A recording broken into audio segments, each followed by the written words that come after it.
It's a very warm Scottish welcome to you wherever you're joining us from around the world to the home of golf, St Andrews, a town and a course that holds such a sense of homecoming for anyone that's played the great game of golf. And this week we celebrate the 150th Open, and we begin that today with a field of champions past, present and future.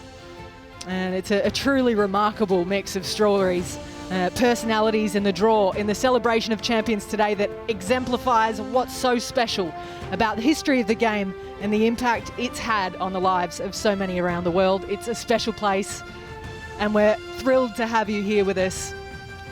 It's a sterling Scottish day. I'm joined in the commentary box. I'm Ali Whittaker, by appropriately a Scot in Ewan Murray. Ali, your first time at St Andrews, a very warm welcome to you. I suspect goosebumps when you came round the corner?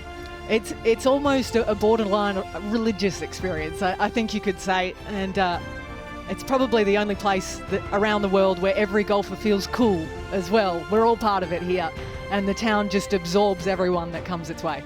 It surely does. Look at the setting down there, what a theatre. And the actors are not bad either. They're certainly not. And it's going to be a great match today. So let's get you up to speed with the format of what's coming your way. Golfers will play in teams of 4 with the best 2 gross scores counting on each hole. And the team with the lowest total relative to par over the 4 holes will be declared the winners at the end. It's the 1st, 2nd, 17th and 18th. So technically a par 32, if you like to think about it that way.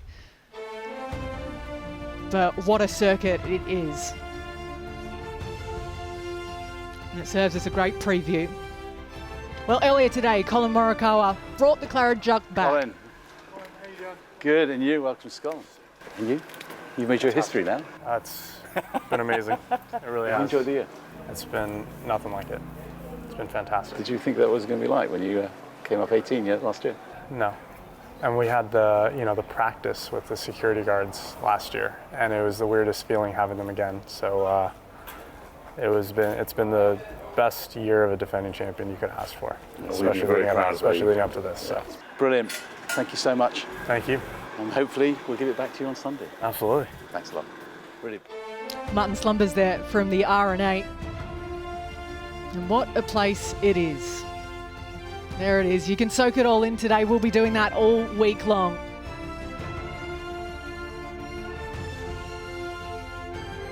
Just a little bit of wind up there today, but the Scottish weather has certainly turned it on for us. There is Colin Morikawa, the champion golfer for 2021. For centuries, the world's greatest golfers have made the pilgrimage to St Andrews, and there's no other place around the world that has hosted the Open more.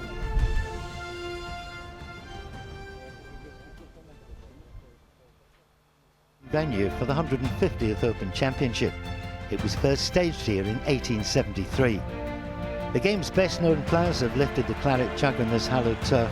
Jones was the man of the 20s. Sam Snead won the first post-war Open in 46, and Australian Peter Thomson won the second of 5 titles at St Andrews in 55. In 1957, Bobby Locke sealed his 4th and final Open title. Jack Nicklaus completed the career Grand Slam for a 3rd time in 1978, and the summer of '84 brought arguably St Andrews' most iconic winning moment.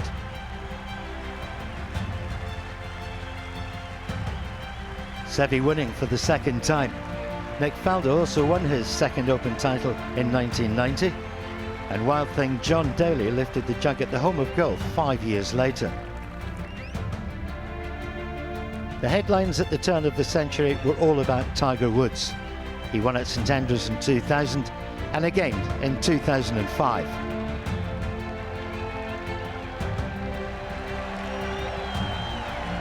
Most recently, it was Zach Johnson who lifted the claret jug in 2015.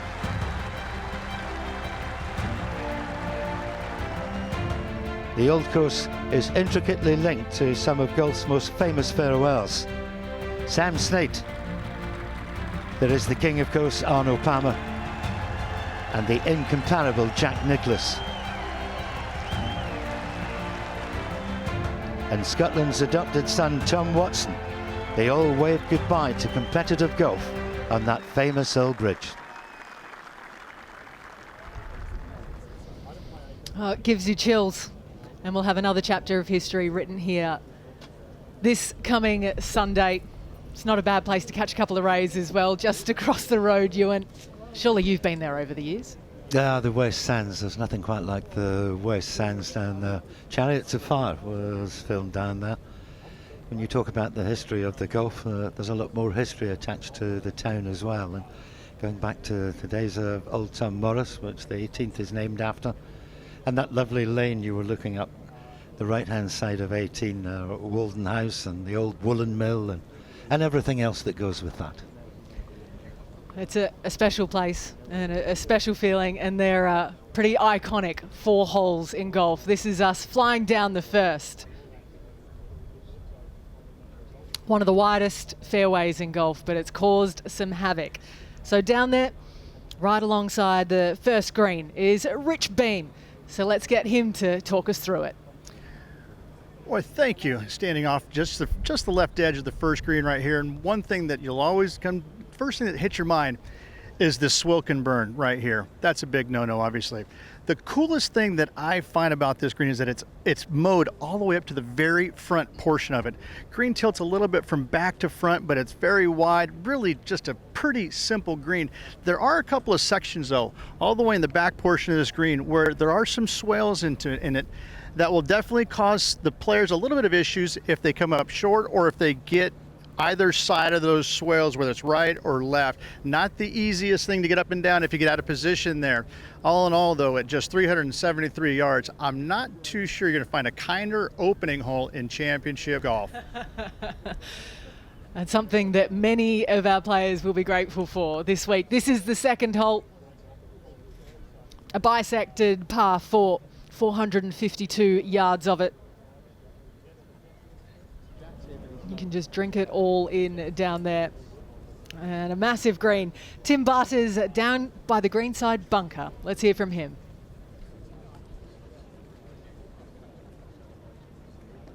Of course. Second is the first of 7 double greens here on the old course. You can see it behind me there. Easy way to remember which greens are twinned with each. The second is twinned with 16. It always adds up to 18, the third and the 15th, the fourth and the 14th, and so on around the course. It's also the first time the players will have the chance to encounter one of St Andrews' famed bunkers. You can see 2 here. Not the deepest on the course, but you can see the revetted faces are almost vertical, and therefore when the players get up against those, even the best players in the world are daunted by that prospect, and you will see bunker shots left in during this week. The green itself is wider than it is deep, and it's divided into 4 or 5 different levels by huge undulations. You can see some over on the front left there. And obviously it's very important to find the right level in order to have a decent birdie putt. We'll see birdies here during the week, but also the odd bogey when a player gets out of position. The iconic revetted links bunkers, and this is an iconic tee shot as well, Ewan. It surely is, recognised by everyone who plays the game. It used to be the old Anderson Railway sheds that you drove over, but you can see they've pinched the fairway in halfway down here, so it'll be interesting to see what the club selection of many of the players will be. Rich Beam has hot-footed his way over there. Yes, you can see Chris Kirk practicing out of the road hole bunker, and basically he's not tall enough at 6'2" to really even see the green on the back left portion of it. And Tim talked about the revetted faces and the nearly vertical. Well, if you talk about vertical, this is straight up and straight down. We've seen a lot of carnage in that bunker throughout the years. Will it provide more of it this year? I'm willing to bet, yeah, it's gonna. It has to be a yes, doesn't it, Ewan? You know, you go back to 1970, Doug Sanders was in that bunker, 71st hole, and it was nowhere near as deep as that. But he popped it out to a couple of feet, and of course Nicklaus in the end took the title. And every single great player in the game has walked down here. Another great player is Iona Stephen, who's down at greenside at the final hole in the Valley of Sin. I certainly am, Ali, and there's actually balls coming in at the moment from the 18th tee. It's downwind at the moment, but here I am in front of the 18th green, the first hole up my right-hand side, and the 18th, as we say, coming towards us, and I'm standing in the heart of history. We can all remember moments from this here hole through the years. First of all, let's start with Constantino Rocca in the Valley of Sin, those fist pumps as he forced his way into a playoff holing a 60-foot putt. Nick Faldo holing a pitch shot from the fairway in his opening round on his way to lifting the Claret Jug in 1990. Seve, the great Seve, the fist pump, we'll all remember that one for as long as we live. And finally, Jack Nicklaus ripping off the yellow jumper in a playoff, driving the green. We can see some boys doing it here today, but come Sunday, this is where we'll all be watching. The winning putt will be holed right behind me, and another legend will be born. Won't it just? And you can imagine it now. It's going to be standing room only at best, Ewan. Very impressed with Iona ripping off the yellow jumper. She was born about 25 years after that. There's our champion golfer of 2021, Colin Morikawa. He's leading us out today in around about 20 minutes or so. So let's wind back the clock. Just 12 months to our most recent piece of history, Colin Morikawa at Royal St George's. Colin Morikawa is the reigning champion golfer of the year. He returned the Claret Jug this morning, 12 months on from sealing his second major title at Royal St George's in Kent. It was the first time the American had teed it up at the Open, but that lack of links experience didn't show as he carded 4 rounds in the 60s to win by 2 shots from Jordan Spieth. Morikawa's victory made a mark in the history books as he became the first player to win 2 different major championships on his debut appearance. Colin has been a fine champion. He's a class act for one so young.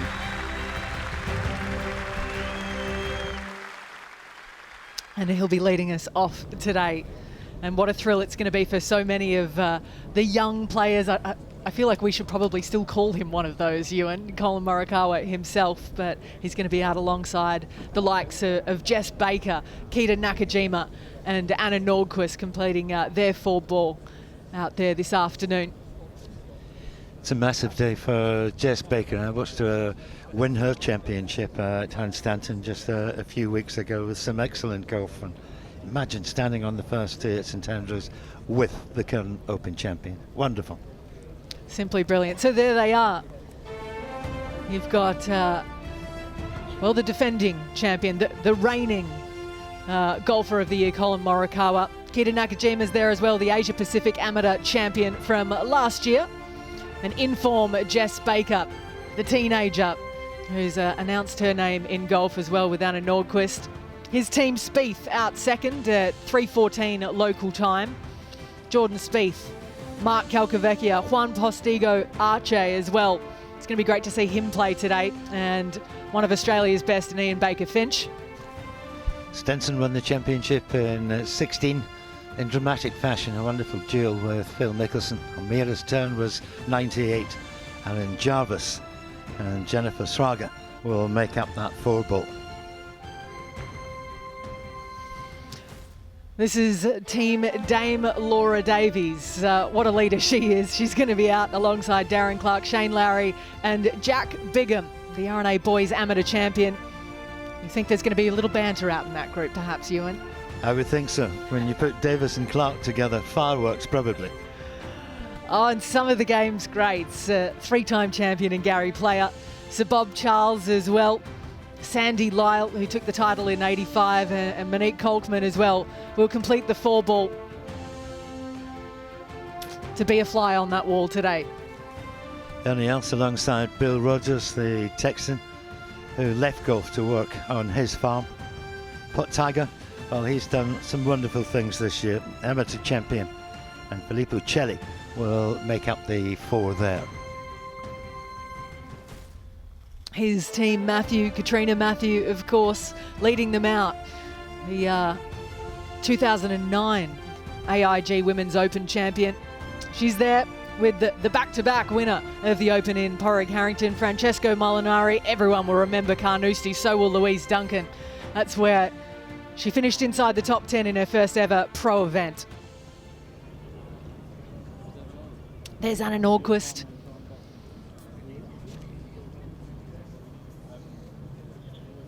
The tall Swede. She's been so good for so long, Nordqvist. Another one of those players that's picked up a couple of R&A titles, won the amateur championship herself. And what a place to win your biggest championship at famed Carnoustie. So just doing a little bit of media there before they get out. Everyone's cool, calm and relaxed. But it wasn't so far from here, where Swedish golf added another major title to the tally from Anna Nordqvist 12 months ago. Anna Nordqvist is a major champion again. Anna brilliantly claimed a dramatic one-shot victory in the 2021 AIG Women's Open and her third major title. It was a dramatic finish as well. You remember Nana Madsen trying to make the Solheim Cup team, shanked one out of the bunker. Georgia Hall was in the mix as well. Had a little dash of everything, that championship. It's such a wonderful idea to have not just the Open champions, but champions from all over, from the women's world of golf, the amateur world of golf. You mentioned the boys championship as well. It is a celebration of golf, and what a stage to celebrate that on. The atmosphere down there is just electric. There she is, the 2022 Women's Amateur Champion, Jess Baker. This is going to be a day that she'll remember forever. She's just 19 years of age. Let's have a look now at how the teen from Newcastle announced herself as one to watch for the future.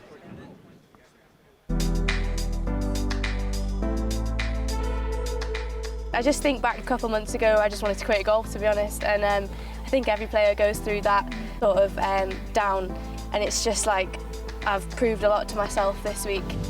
Baker to win the hole. Just to have something to say that I've won and fair and square is just huge for me, and I struggle with my self-belief at times, so I think just to have that underneath my belt is really good for me. That's it. Would you believe it? Jess Baker, at 19 years old, is the Women's Amateur Champion. I haven't really relived that putt on the 15th, but just that feeling of seeing my dad and running up to him is just something I'll hold forever. I'm absolutely over the moon, so it's going to take a little bit to sink in, but no, I'm just very proud of myself.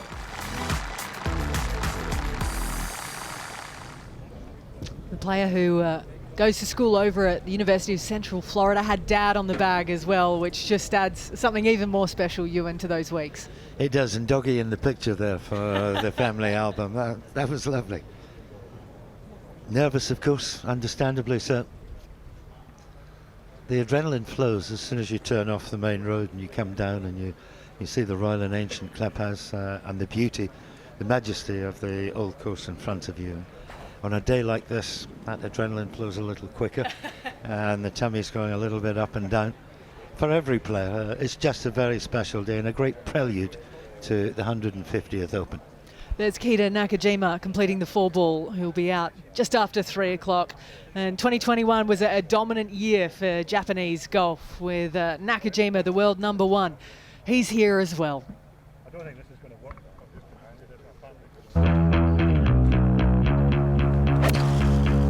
まあ歴史的な150回記念大会にプレーできることを楽しみにしていますし、また自分のベストなプレーを出し切ってそれを見てもらえるように頑張りたいと思います。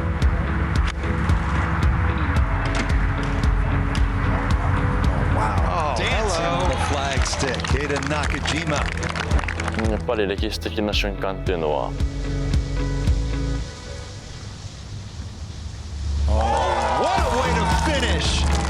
Keita Nakajima has won the 2021 Asia Pacific Amateur Championship.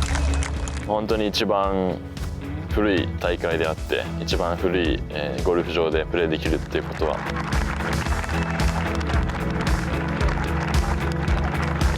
光栄ですし、歴史を感じながら、1週間過ごせることを楽しみにしています。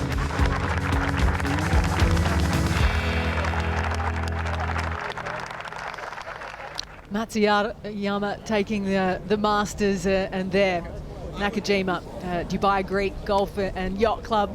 He became the third player from Japan to take the Asia Pacific Amateur Championship behind Matsuyama, behind Takumi Kanaya as well, who's a brilliant talent to come out of the land of the rising sun.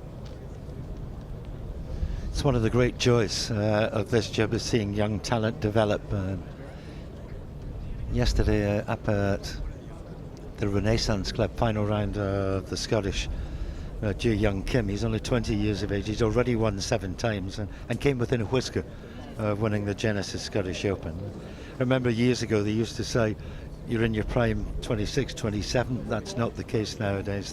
They mature so quickly with all the tours they can play, and of course the college system across the world as well, and young Keita here is certainly one of the stars of the future. He's certainly one of the stars of today. He's one of the stars of, he's still a star really. I can't even say if days gone by, because who doesn't want to be on the range next to Gary Player? He's won about 3,440 tournaments in his career. It seems to go up every year, but I've been fortunate to be a close friend of Gary for many years. First time I played with him was back in the 70s, and what a joy that was. Winning his first Open, of course, at Muirfield in '59, and Carnoustie in 1968, and Lytham became the first player to win in 3 different decades. And don't think he won't be trying this afternoon, by the way. I don't think he knows how to back off, but he's been so generous with his time as well in the last decade or so, playing pro-ams all around the world, trying to grow the game.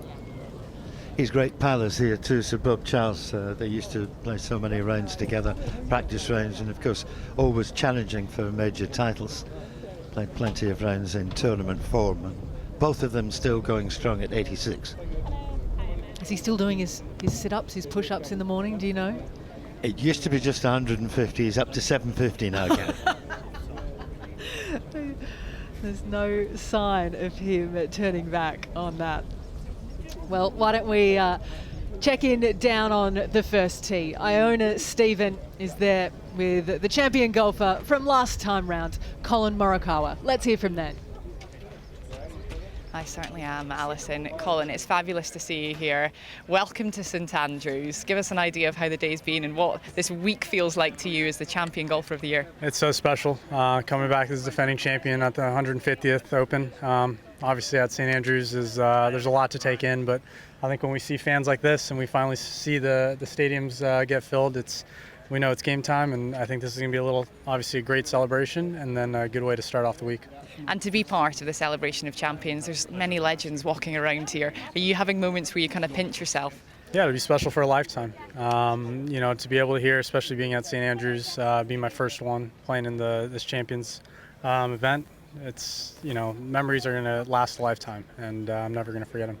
How do you reflect on life before and after becoming the champion golfer of the year? I think you just have to put it in perspective. It obviously changes your career, puts you in a different landscape and, stratosphere of who you are as a golfer, but you have to remember who you are as a person. At the end of the day, I want to stay the same and be myself and just keep getting better as a person and obviously get better as a golfer as well. And to win any Open is extremely privileged and special. To win the Open here at the 150th at the Home of Golf, can you put into words what that would mean? No, I can't. I don't think anyone really can. I think we just know the history and how special this place is, and I'm going to do everything it takes to come out on top, hopefully on Sunday. Good stuff, Colin. Thank you for the time and good luck this week. Thank you. Appreciate it. He's on his second lap round the majors now, Ewan. He's already got 2 in the bag. Yeah, he'll add to that for sure as well, but an extraordinary maturity for one so young. There's Juan Postigo Arche. Used to have a prosthetic leg, but ended up kind of throwing it away and kind of reshaping his golf swing. Plays without it You'll see that throughout the day.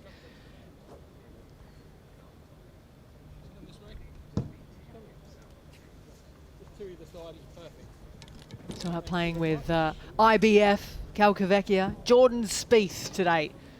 Nice, really nice touch there. He's got such a brilliant golf swing too. Juan Postigo, Arch 8. So why don't we take this moment to find out a little bit more about him and his relationship with this great game of golf. It looks really simple when you say you have to live with one leg, but there are plenty of things that you cannot do with one leg, but you have to, you know, it's okay. You can do it, but I cannot, so it's the way we live. For me, in particular, as playing one leg, the core has to be like a rock, you know, has to be really, really strong. And of course, keeping my left leg as strong as possible, but without danger of any possible injuries. I hit the ball as far as any other scratch player, maybe farther, I don't know, I can carry the ball. And if my finish is good, I know the shot is going to be on the target. I think I have achieved a lot during these years. I've played such good golf. I have taken so great experience around the world. It brought me a lot of independence, so when I discovered golf, I discovered that I could be alone in a safe place.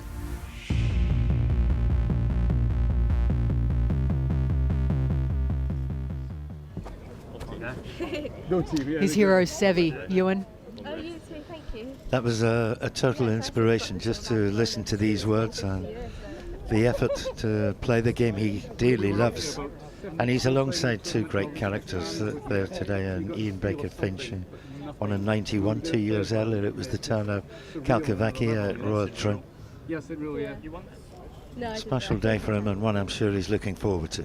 He is a golfing tragic, as we like to say. At 14, he was playing off a handicap of 30. Just a couple of years later, he was down to 4. Took to it quickly. There's Sir Nick Faldo, looking cool as ever. Life change over the last few months. He's bought himself a farm up in Montana, which he dearly loves up there because he's a great fisherman. Strangely enough, the man who taught him to fly fish was also named Ledbetter. And Nick is obviously +8 handicap at golf. He's about +6 at fly fishing. I think moving into the autumn of his life, he'll look forward to the next few years ahead at peace, as I say, in a place he loves.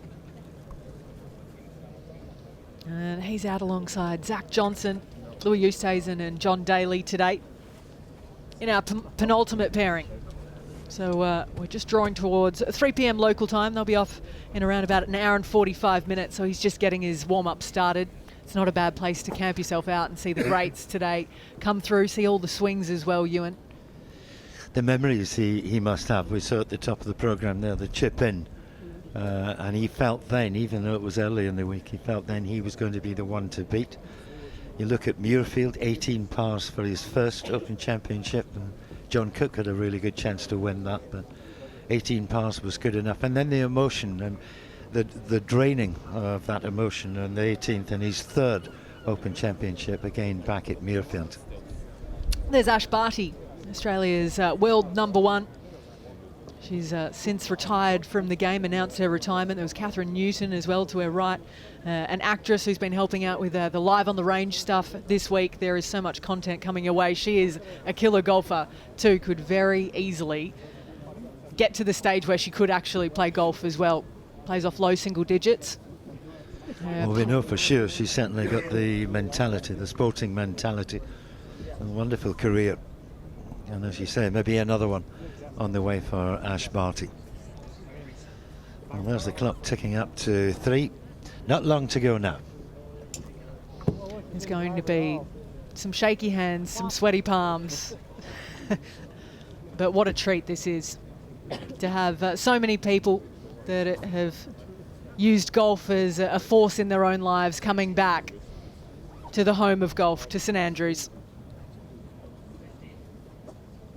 And we're just about ready to get underway.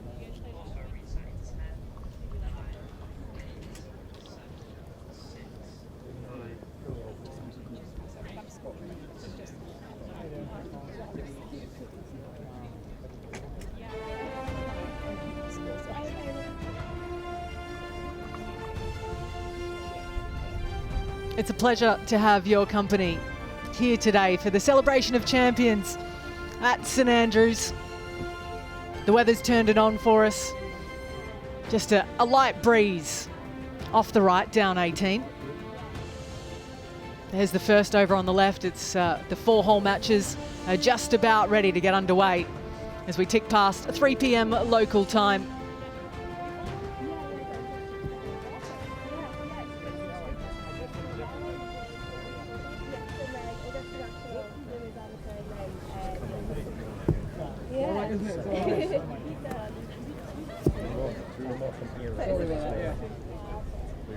She was lovely, man. Yeah, she was really good.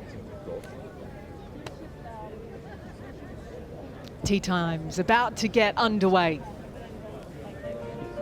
And so here is the format of what's ahead of us today.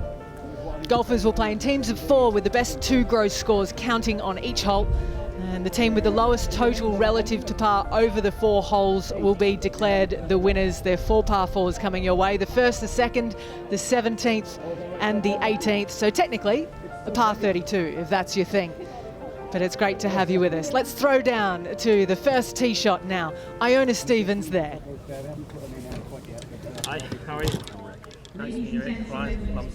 Welcome to St Andrews, the home of golf, the week of the 150th Open, and today's Celebration of Champions. Thank you for being here. We have 10 wonderful groups taking to the links this afternoon, playing the first, the second, the 17th, and the 18th hole. So with that, let's get across to our official starter, David Lancaster.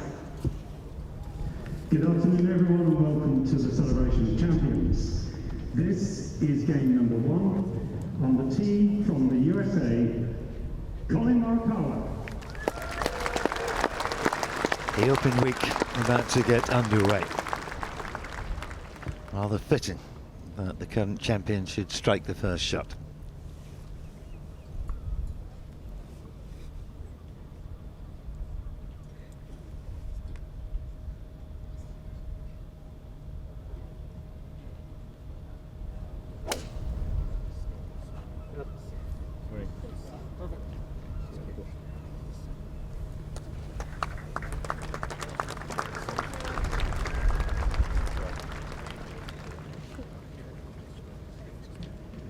On the tee from England, Jess Baker.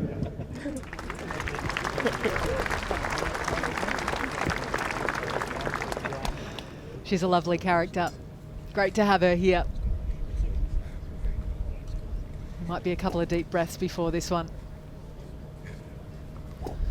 I'll say one thing, she doesn't look that nervous, although I feel she should do. Hiding it well, I think. Wasn't long ago she took the Women's Amateur Championship title. She's got some experience to draw on now. Lovely.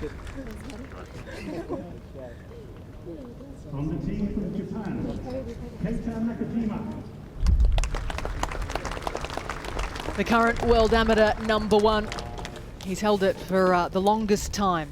Overtook John Rahm and his previous record of 60 weeks. That was in March of this year. We're going to be seeing a lot of Keita Nakajima in the years to come.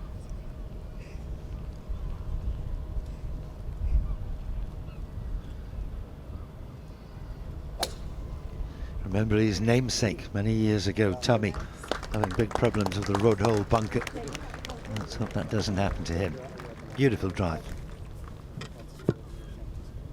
On the tee from Sweden, Anna Nordqvist. The 35-year-old who took success at the LPGA Championship back in 2009 and Evian in 2017 at Carnoustie last year in the AIG Women's Open.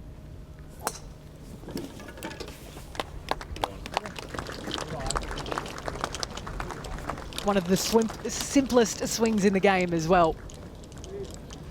Her other half from not too far away from here, just across the water in Dundee. So this is fairly familiar territory for Anna. And the first match is underway. Grandstand fairly full. That will be full, I'm sure, as they welcome these teams back down in the other direction. Up Old Tom Morris, the final hole here at the Old Course. I think the beauty of this place also, Ali, is the fact it's never changed because it never really had to. Why would you? As well, I think it's a test that still strikes fear in the heart of many as well, the golf course.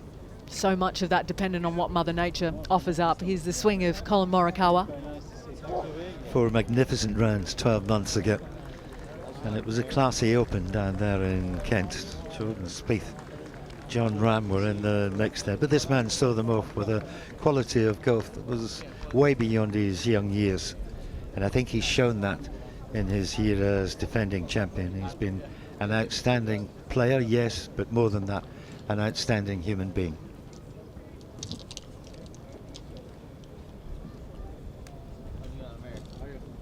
Zooming back down towards the range. You've played a couple of opens here, haven't you? 78, which was Nicholas, and the 84 were Seve. And I feel very privileged that you have been able to put the tee in the ground on the first tee at an open at St Andrews. It's just different from the rest. So we saw the range. Why don't we go down to Sir Bob Charles? Di Stewart is out alongside him, roving the range for us today.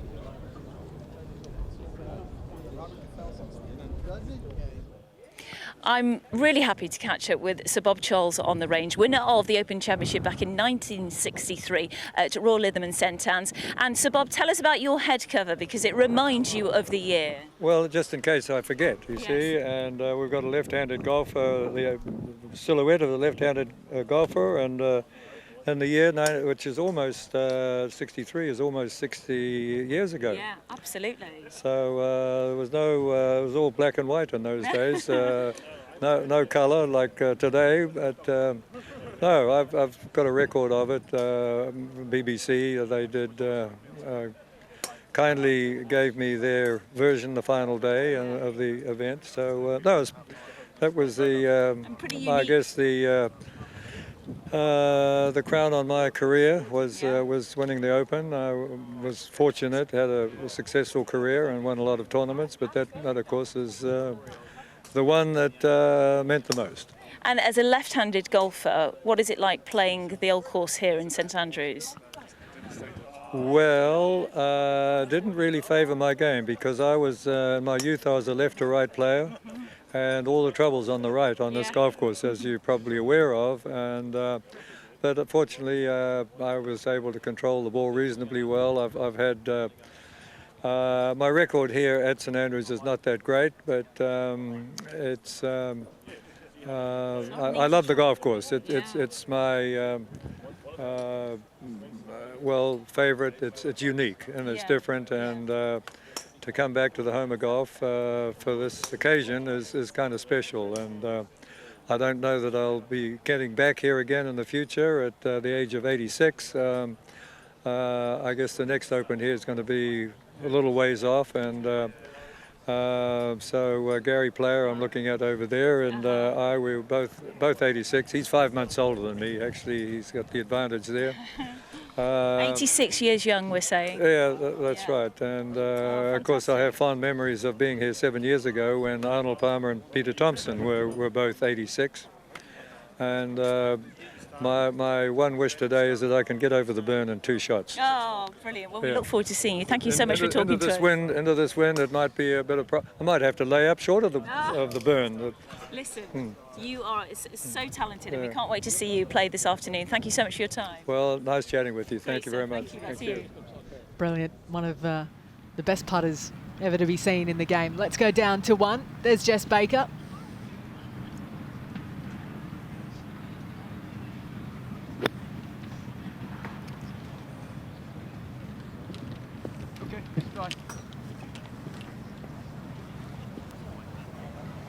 So out following alongside this group today in the opening 4-ball is Rich Beam. Afternoon, Rich. Well, good afternoon. Yes, Jess was a little bit chuckling after that second shot. Certainly nerves part of it, but What an opening tee shot for her. With Keita and Colin perfectly placed down the center of the fairway. A little club twirl after this shot. It's all over it. What a way to start for Keita Nakajima. An early glimpse of a sensational talent. Yeah, he's seemingly destined for greatness, isn't he? Did a little read up on his bio, and whew, the kid can flat out play. So can this young man. It must have been awfully difficult to give back that claret jug earlier today. Just to let you know, Keita, I'm the Open champion. Tucking one in alongside him there. Two excellent second shots.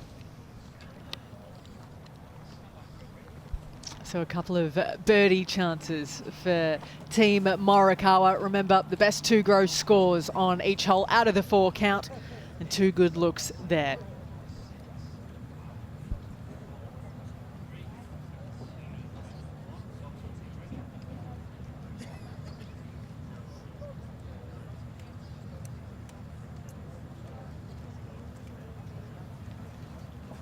Okay, in a minute. Here or there? There's Jordan Spieth Where the tees are. on the right. This is the group of Spieth, Calcavecchia, Juan Postido, Arche, and Ian Baker Finch. And there's Mark there. It was another historic moment that came in 1989. That was when the playoff game changed. Bag today. Are you really? Oh, no. Troon was the setting for Mark Calcavecchia's Open win in 1989. He's enjoying that. The American emerging victorious from the Open's first ever 4-hole playoff. And right in the middle. Calc birdied the 72nd hole to force his way into extra time with Australian duo Greg Norman and Wayne Grady. Oh, sweet shot. And some strokes.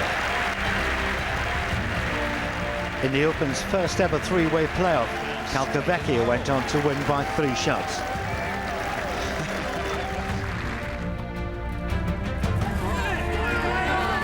Mark Calcavecchia is the Open champion for 1989. The year before, Mark was denied by Sandy Lyle's dramatic birdie from the fairway bunker on the final hole at the Masters, but he did not have to wait long to become a major champion. It was the first ever 4-hole playoff. You saw one of the great open shots over at the 12th there when the ball went in without touching anything else but the side of the flag. And that was the foundation of his great victory all these years ago at Royal Troon. Do you know how old I am? 30 seconds, everybody. I don't do TikTok. Keeping it light down there on the first tee. I do Instagram when I've got something special. I'll post a few photos. Talking about social media. This place has seen some things, hasn't it, St Andrews, over the years. Looks like they're ready to go now. So let's throw down to our announcer at the first to get the 3:14 group underway. This is game number 2. On the tee from the USA, Jordan Spieth. David Lancaster there. One of the most electric players in golf. No question about that. And he proved that back in 2017.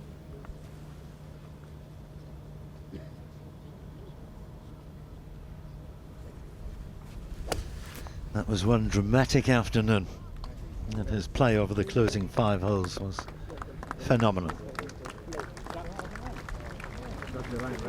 Yeah, that'll do. On the tee from the USA, Mark Calcavecchia.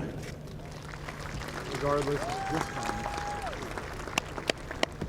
He's had to leave his 2 doggies at home. He's here with his wife Brenda this week, enjoying retirement. And well earned. Really, mate. Shot. David does a lot of stuff with Dad and a lot of the Warriors guys.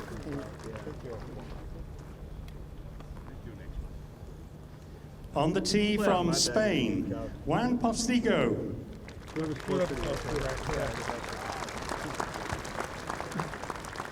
He is the world number 3 in the world rankings for golfers with a disability. Plays on the G4D Tour as well, which has been making its way around the globe the last 12 months.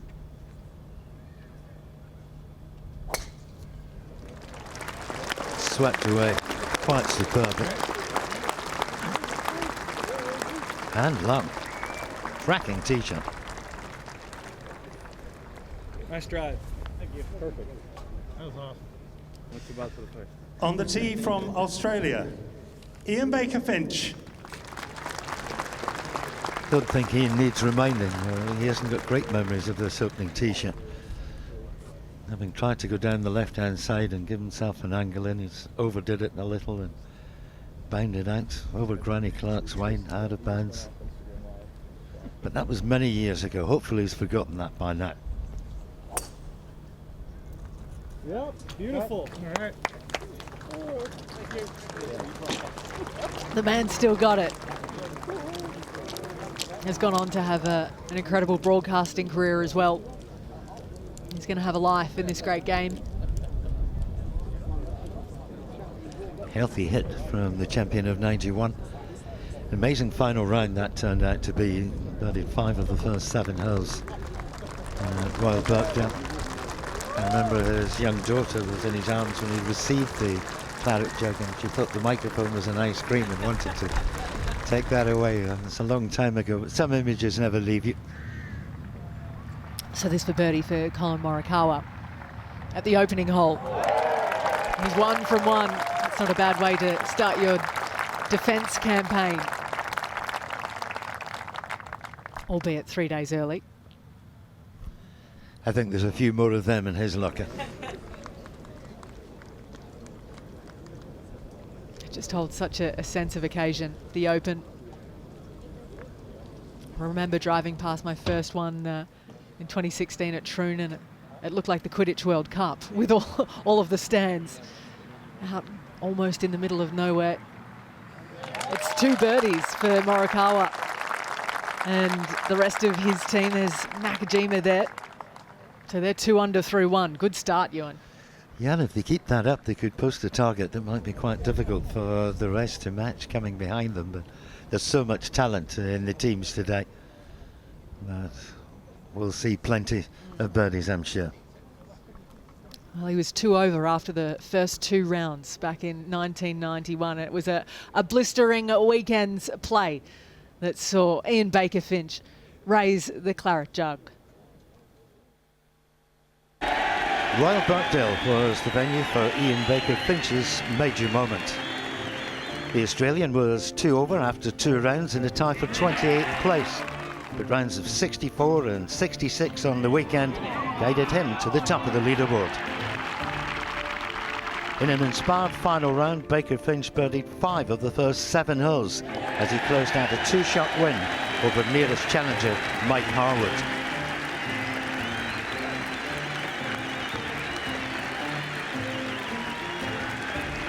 Such joyful moments will be forever etched in Australia's sporting memories.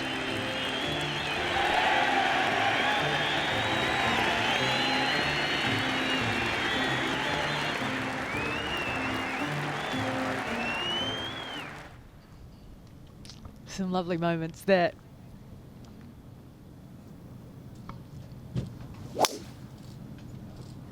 Par 4 second, 452 yards for the Champions Challenge.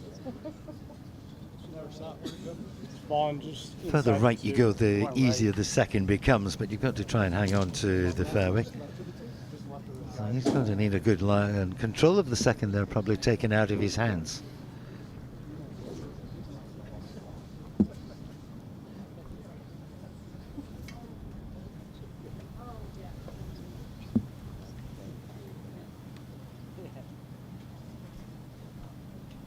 So Nakajima, opening birdie for him.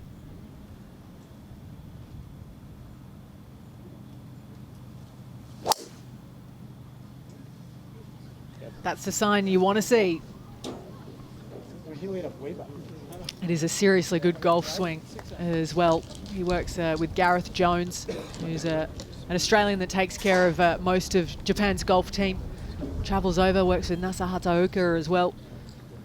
That's a massive tee-shot. It's over the spectator walkway, and they always put them in a position they don't think the players will reach. Back at the first, the approach of Jordan. Delectable.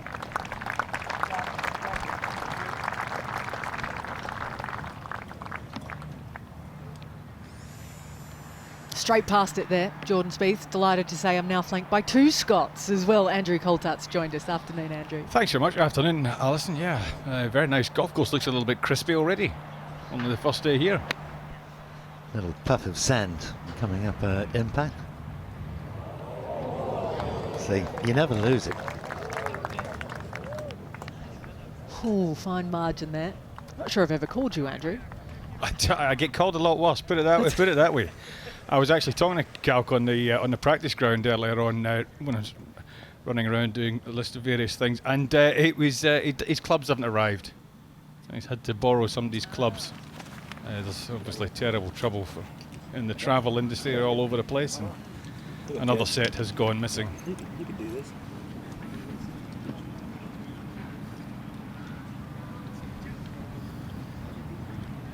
Golden brown turf.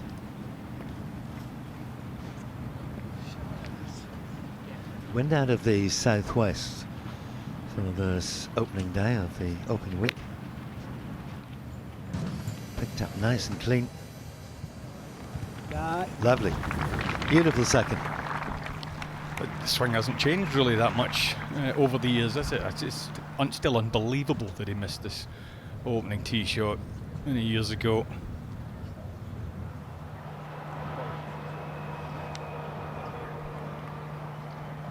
Here's Juan Postillo, Arche.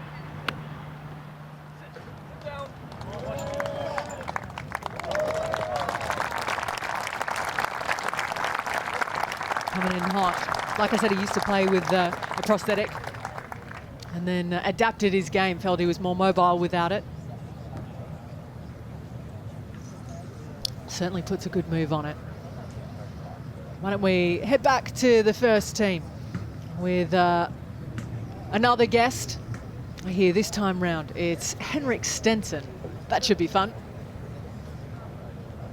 Thank you, Ali. Yes, Henrik, great to see you here. How special to be a part of this celebration? Of course, it's very special. I mean, given that we managed to win this championship, it's always very special to come back and play in it again, and doing it for the 150th here at St Andrews doesn't make it any less special, that's for sure. Now, in 2016, when you were crowned Champion Golfer of the Year, the final round, it sort of became a bit like a match play situation. It's etched in our minds. Do you think that played to your advantage on the day because you're such a strong match player? Yeah, I think it's it can certainly help. I mean, I've always liked to know what I need to do, and when you end up in a match play situation, it's right there in front of you, and if your opponent hit it to 10 feet, you want to hit it to 8 feet. If he makes the putt, you certainly want to make yours. So Phil and I were just kind of, trading blows all the way around, and it was very special for me to not just win the Open, but to do it in that fashion. So that certainly makes it even more memorable. And it's very special to have you back here in St Andrews. So enjoy this afternoon, and thanks for your time. Thank you. We will for sure. A man, a character as well. And an incredible player, Henrik Stenson. He is the Ryder Cup captain as well this time round. Great to have him here, as well as your company for the Celebration of Champions. I was looking for it.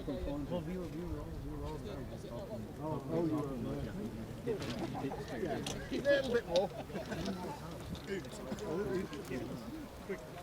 It's a lovely way to start the week, isn't it, Ewan? Nice and light team format as well. It surely is, and all the memories come flooding back to you. Henrik talking about that titanic battle he had with Phil Mickelson. And, JB Holmes was third. He was 13 or 14 shots behind Stenson. That's how far ahead Mickelson and Stenson were. It was a classic confrontation between two very fine golfers. Yeah, exactly. Yes, you got 8. Yep. After 2, you like that? Yes, I do. kind of use that little bank to depth. Yeah, he's got a decent lie over here in the right-hand rough.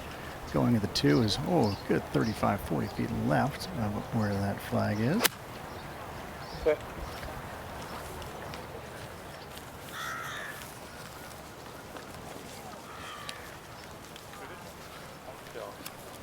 My word.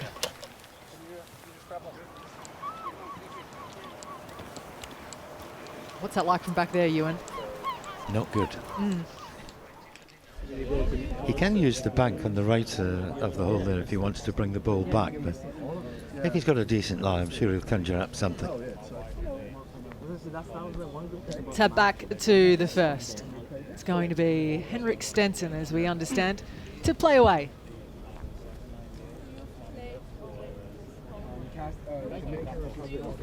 This is game number 3. Good luck. Good luck. On the tee from Sweden, Henrik Stenson.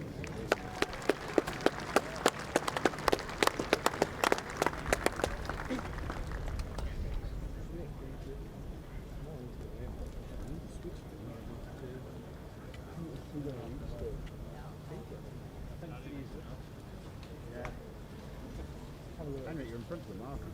Okay. We can move the marker. Yeah, you're in front. You are in front.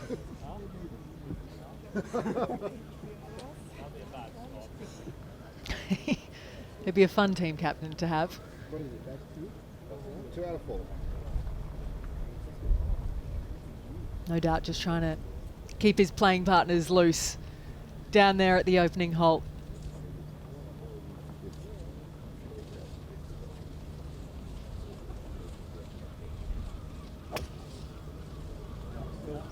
All there.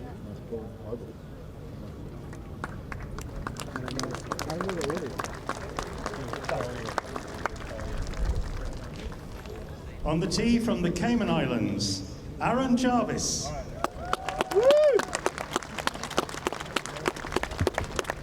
Pretty special story. The winner of the Latin American Amateur.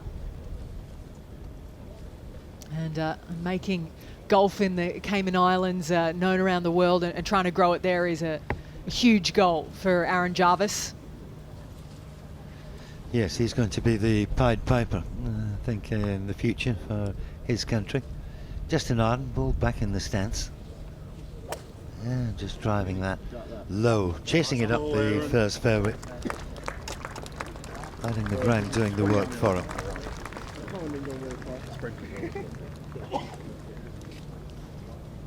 On the tee from Germany, Jennifer Strager.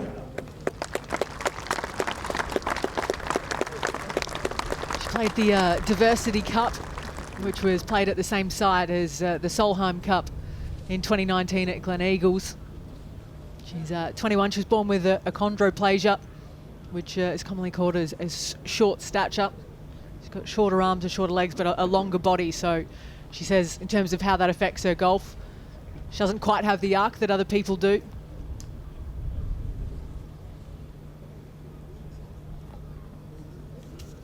But a serious golfer.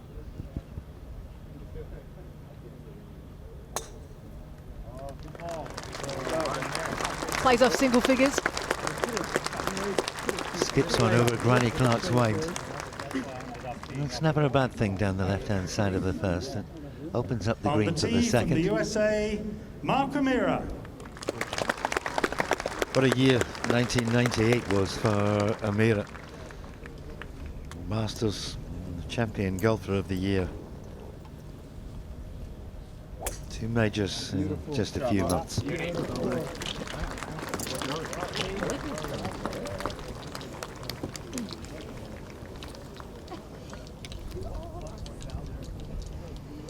Special moment, lovely shot. Something you get the opportunity to do every day. There used to be a bunker down the middle of this fairway. Did you know that? I didn't realise you were that old, Andrew. Well, I don't know why I looked at you when I said there used to be a bunker. Do you realise that? Yeah. Yeah, they caught me by surprise when I read up on that. You might be surprised when you looked at me. I wasn't. Up at the green and Spieth. See if he can manage a birdie 3. And like Georgia Hall has won. Frustrating day yesterday for Spieth, final round the Renaissance. Yeah, essentially. I was just going to say that. Yeah, he was so involved through the first 13 holes. Had a really good chance to put some heat on. Came up shy with a tee shot on 14. It was just the wrong place at the wrong time. Double bogey resulted, and he knew that was his chance gone, and he just sort of coaxed it home from there. But good sign still from Spieth. Nice opening par for IBF, as he's affectionately known, as we skip forward to the second.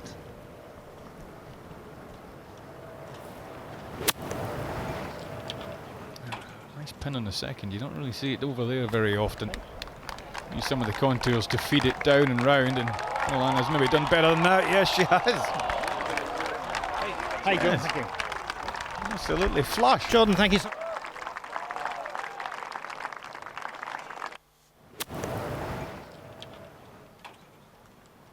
Worth another look. Caught the downslope, then the upslope. Seen these go in, and it was bang on line with the pin. Hey, the pin right in the middle. And that's Jordan, going to be a fine birdie. Her husband Kevin there on the bag. The Scot himself.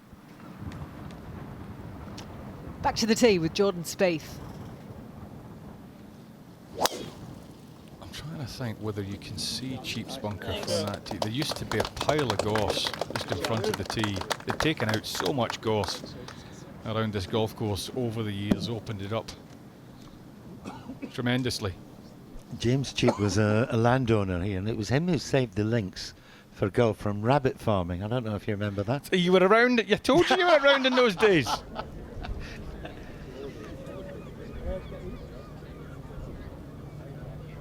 Well, Tim Barter, I should say, is our man down on the ground out there, and he's drawn up alongside Jordan Spieth to have a chat. I remember just hitting the reset button there thinking, pressure's off now.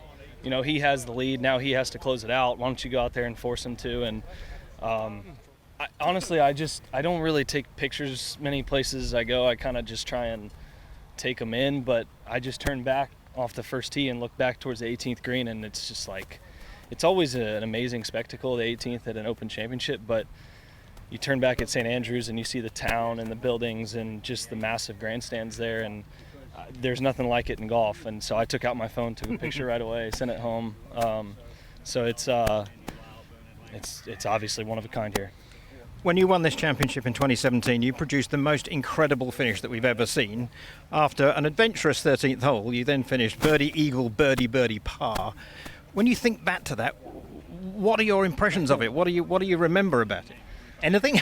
I mean, I guess what I remember first is the time it took and kind of how bad I felt on the 13th hole for just trying to get a ruling and stuff like that, and obviously the mess that hole was. But I remember I went to the restroom in between there and the 14th tee, and I mean, it took long enough that I think everybody probably had to go at that point. But I remember just hitting the reset button there thinking, pressure's off now.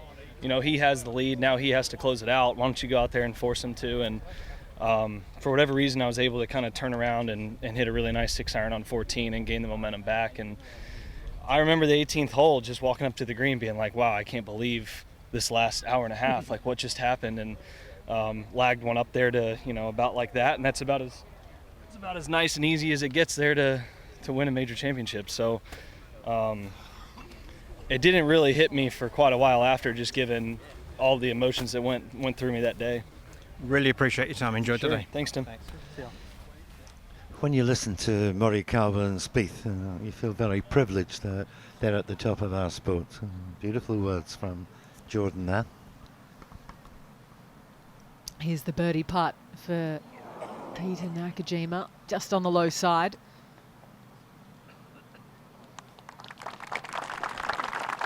So after recording 2 birdies on the first, looks like it'll be pars down the second.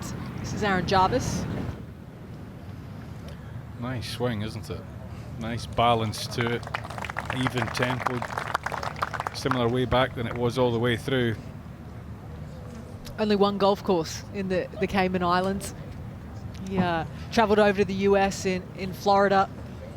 Kind of learnt the game there under the watchful eye of David Ledbetter.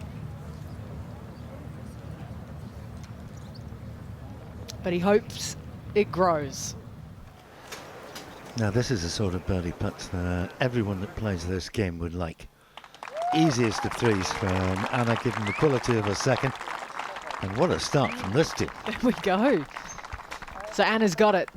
She's got you covered, Colin. And a great birdie 3 there too after hitting the pin. Yeah, 3 under through 2. Just short a cheap spunker.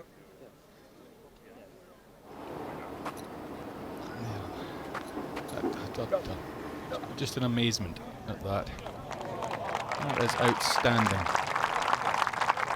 I remember when I saw him hit a ball for the first time, it was at the Australian All Abilities Championship at the Lakes about 5 years ago.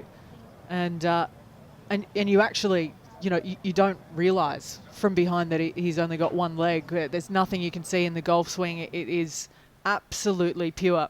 He was born without it. And he's built a great life for himself in the game, travelling the world.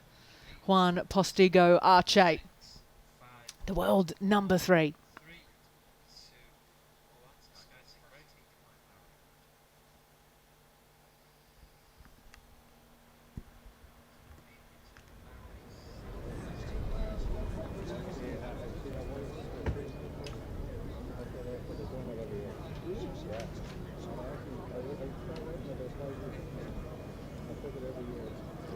You could almost say it in just 6 words, couldn't you? Northern Ireland, Royal Portrush, and Shane Lowry.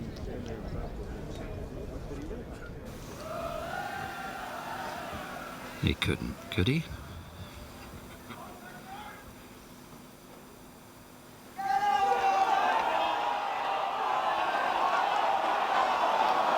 He very nearly did.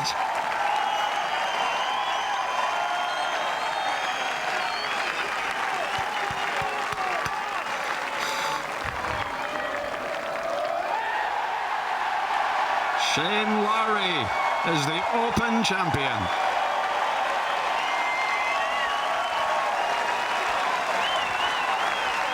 The return of the Open to Royal Portrush has been an absolute triumph. And just to set the seal on an unforgettable week, an Irishman has won in Ireland.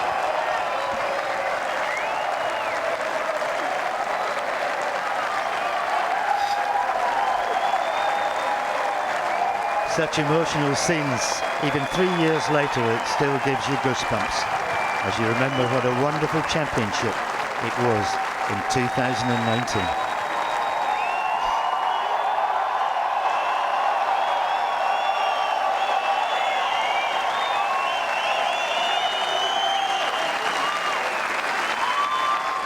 When the Open returned to Irish soil for the first time since 1951. I don't think anyone could have imagined it would end like that, but we're very glad it did.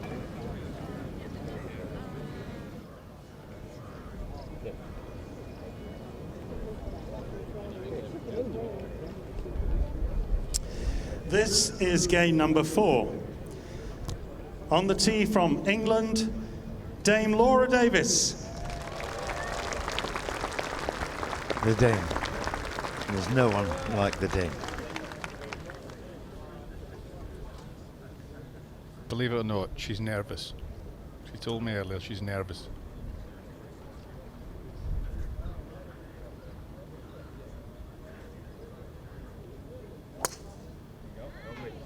Get in there, girl. Perfect. On the tee from Ireland, Shane Lowry.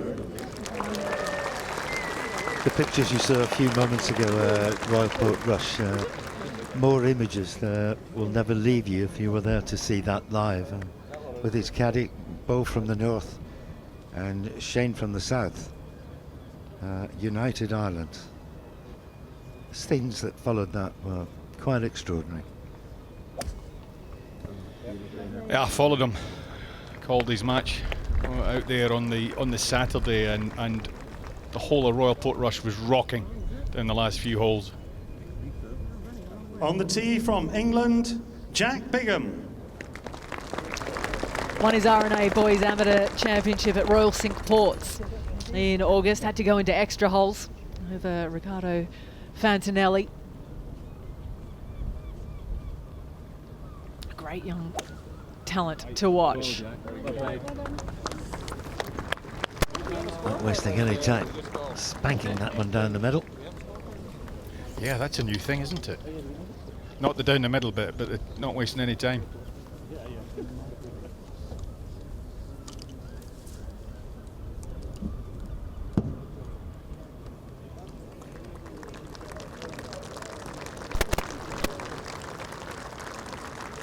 So off they go. I think all three of us are fortunate enough to call Damo, as she likes to be called, Laura Davies, a friend. She'll be an entertaining player out there to have today. Up ahead at the green. Yeah, lovely pace from Jarvis. I've had a couple of games for the Dame, as we call her. She's very much part of the Sky Sports team now. Liphook, she lives around that area. Some lovely sandbelt courses there. And she can still play, I promise you. Through the back, Jordan Spieth. That one's just crept on. So 2 pars recorded for Team Spieth on the opening hole. More to come there at 2, back to 1. One of the first players to use what they call the saw putting grip, as palm is facing his stomach. The fingers are looking at the target, and it worked so well for him later on in his career, and still having some fine performances on the Champions Tour as well. Still enjoys his golf, Mark. It's been a long career and a very successful one.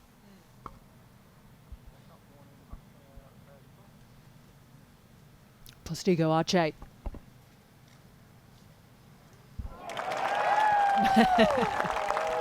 How about that? What a 3. What a 3. It was great. Played it beautifully right from beginning to end. Finished it off with the birdie. Look at that. I beat Jordan Spieth in a hole.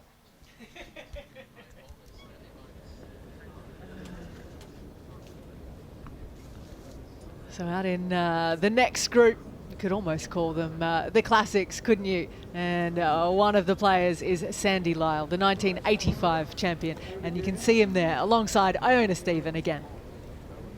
Well, Sandy, great to see you here. Thanks for the blether. What a week to be a Scotsman. You must feel very proud. And we've got good weather too, which is even better, isn't it? I mean, yeah, it's a spectacular thing. I mean, 150 years for the Open. This is more the entertainment side on the Monday afternoon. I'm looking forward to playing 4 holes. About my limit, actually, 4 holes at the moment. Well, we know that's not true. You still play the old course. You come across from the west to the east quite regularly, I believe, to play the Old Girl. Yeah, I do, yes. I'm only about 80 miles from here, so I play with James Bunch, and he's off +3, so we have a good challenge match there. And then every September they have a big match over here, which is the R&A against the Townies, and that's a town match. And I thought when I first sort of signed up to this thing, it'll probably be about 40 people and da-da-da-da, and there was something like 700 had played over 3 courses, and we played 2 rounds of golf as well. So at the end, it's either the R&A win or the Townies. So it's been going for 100 odd years. And who won? Well, a few times when I've been for the R&A, they've managed to win. We've turned the tide a little bit, I think, at the moment. Well, we were half expecting to see some hickory clubs in your golf bag today, because we understand you're quite a fan of the old hickories. I love it. Yeah, I like the challenge of the playing hickory clubs and just have a little feel. It's a little bit like the tennis players going back to the wooden rackets and things, and how it felt and how the ball reacted after the wooden rackets.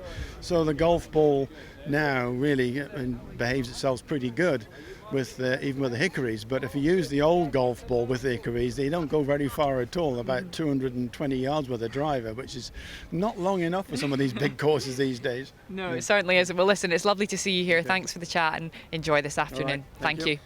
He was talking about a chap called Jamie Bunch there. Jamie Bunch was out coaching or teaching the ways round this golf course. Will Zalatoris, interesting enough, this morning. So he's a cracking golfer, is young Bunch. Iona makes me nervous, you know, her enthusiasm down there.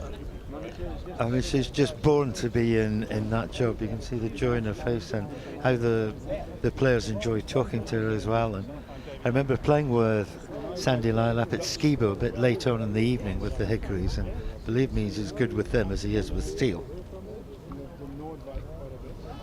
You can see the years listed there for Mr. Gary Player, as he's known, a trio of wins in the Open Championship for one of the most iconic names in worldwide golf.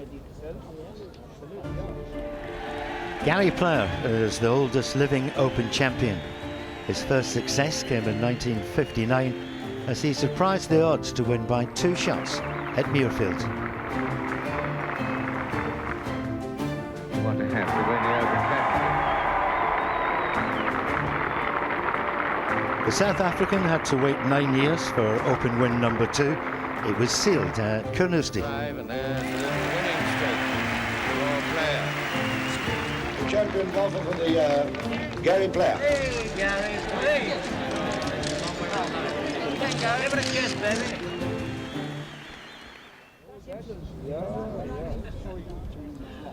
Some of the fashion has stayed the same, the black. Some of it has left us. Ewan? He's a little sad this week. It's the first Open Championship without his wife Vivian, who passed away a few months back. But he says she's here in spirit and he's looking forward to the week. Unfortunately, this is his third. Drew a horrible lie. I think he was in a rabbit hole down the left-hand side. Trying to chase this next one up there.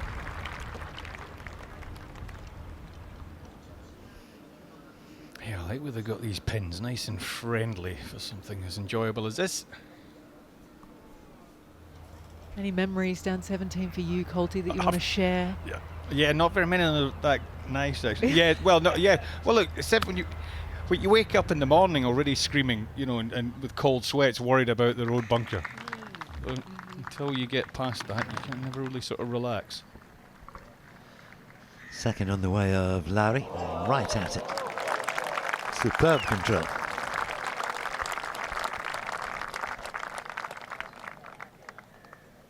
Just delightfully played.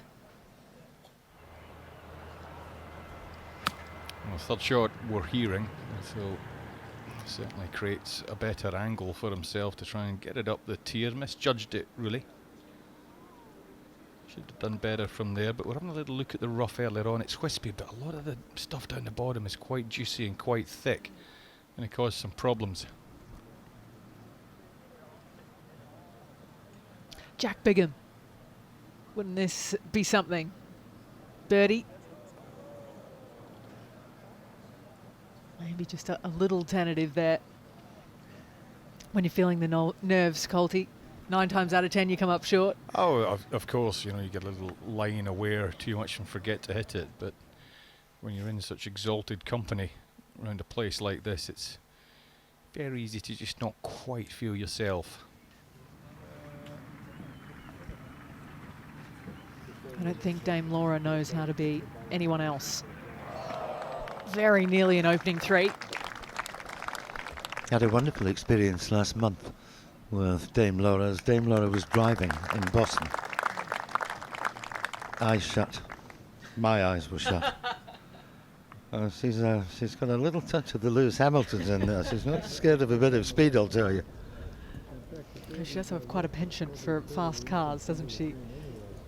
She's got Jamie Weir in the bag as well. He's did a wonderful little TV show called The Open Road Trip, which is well worth a watch. A lot of fun did making that.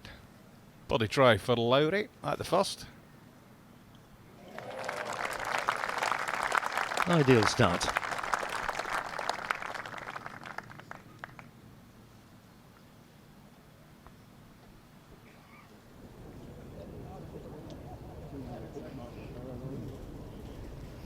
What a scene, isn't it? Just looks beautiful. Look at the lovely emerald green greens and the burnt crispy fairways.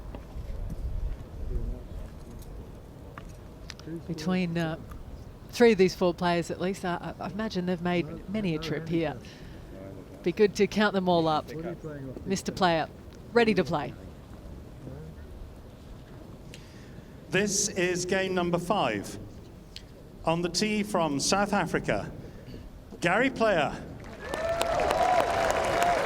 A quick 750 balls, 500 press-ups, and Gary's ready to go.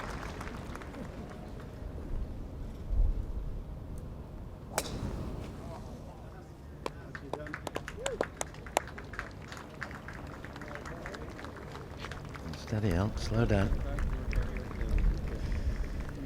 On the tee from New Zealand, Sir Bob Charles. Do you know, I remember playing with Bob Charles back in the 70s, and one of his ambitions was to live until he was 125. No one has ever looked after themselves better than Sir Bob. And looking at him at 86 years of age, he might well achieve it.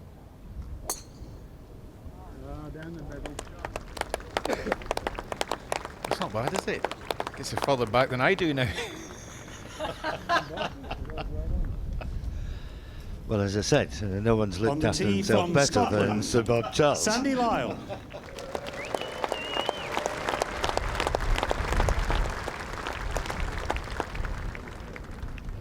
That evening we played a skibo. It was a masterclass for the Hickories with Sandy Lyle. It's all about timing.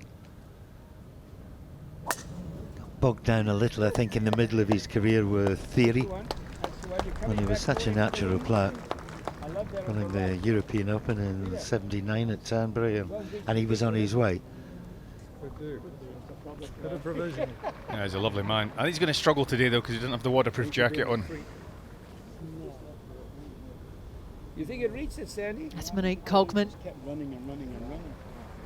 She was a 4-time Paralympic On champion. the tee from the Netherlands, Monique Kolkman van den Bosch. She's done it in tennis, table tennis, and has this wheelchair that's been adapted so that she can explore the love of golf. Now in her 50s. She has her own foundation as well called Going for Golf. Gives back to the game any way she can.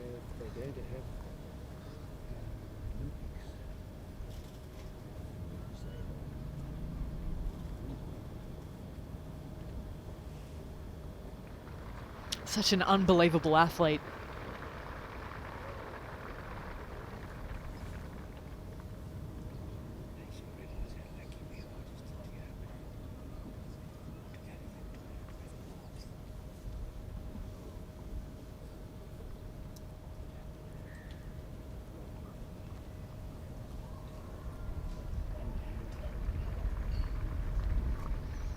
And cancer in her spine as a teenager.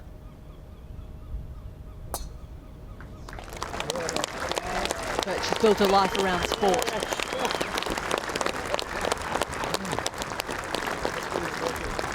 Fantastic.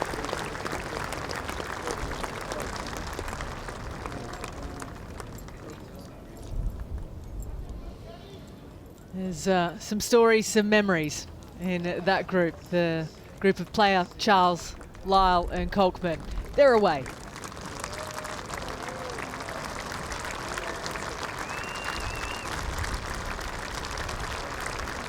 Let's hear in her own words perhaps how the game of golf and the dream that came along with it changed the life of Monique Kolkman. My life story is about a girl who has a dream and makes that dream come true. I just had to tweak that dream. Once I got to the hospital, they put me on an MRI, and then they saw there was a bad tumor pressing against my spine. After the operation, the doctor came to me and he said, "You'll never walk again." The process of hitting a golf ball from a paragolfer is completely different, I think, to an able-bodied player. My full swing, I hit with one hand because I have to hold on with my left hand, and because I can't rotate the hips, because I can only move from here. At this moment, I'm trying to get golf be the next sport in which kids can have a dream. That same dream that also has saved my life.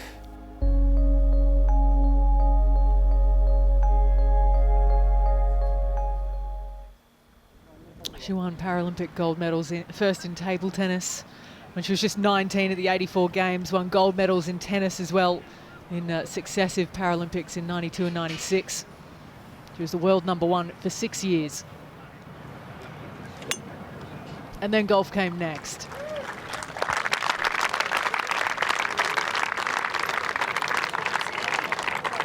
Settle.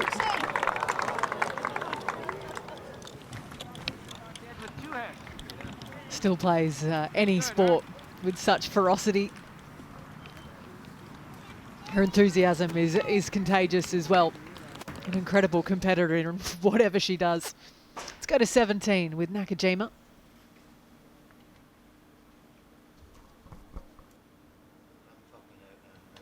Up and over.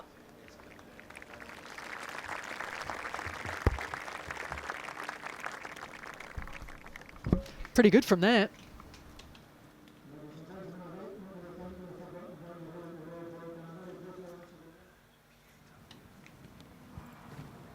Let's go back down to 1.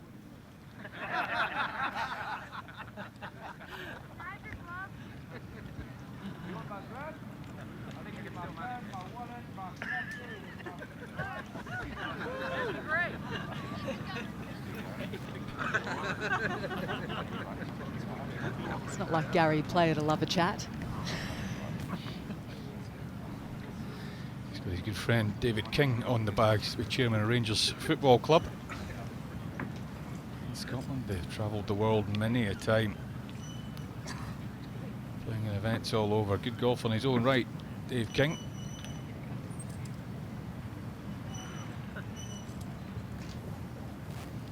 Here's the master. Now, how does he see it?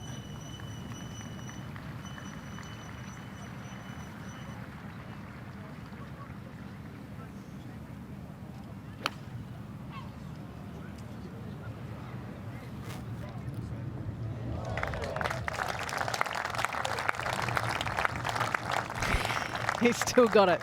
The chat, the game. Ernest Evans found another guest. And this time it's Aldrich Pertiger, who she saw get his victory not long ago.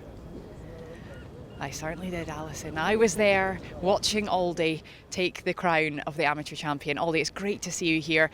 What a year you are having. Just months ago, you had never played links golf. You came across to the UK on a trip with your South African buddies. You picked up the title at the amateur championship, and now here you are about to tee off on the old course in the week of the 150th Open. You must be pinching yourself. Yeah, it's been an unbelievable journey so far. Just thinking about 5 weeks ago, playing junior events, and then like that, bang, on the Open, and yeah, seeing the crowds out here, it's been amazing so far. And you've got an infamous stinger in the locker. How useful do you think that's going to be this week? Yeah, definitely. If the wind picks up, I heard on Thursday it might be blowing, so hopefully that's definitely in the bag. Yeah. And have you been wandering around looking at all these heroes and icons and kind of thinking, goodness me, here I am? Yeah, it's nice to meet all of the top players in the world. Seeing Tiger play a few holes the other day was pretty nice to see him, and yeah, I've been blown away so far. And have you got some family with you?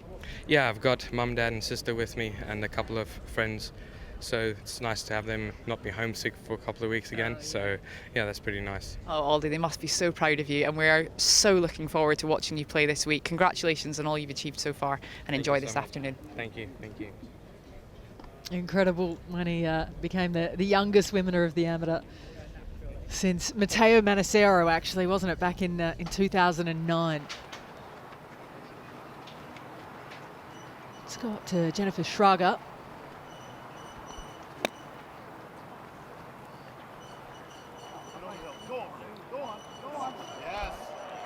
It's all right if it climbs over there. Yeah, look at that. Clever. Using the contours. A wonderful shot.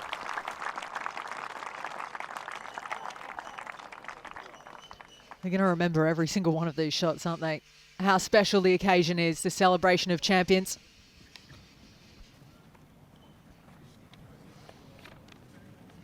And always such a remarkable setting.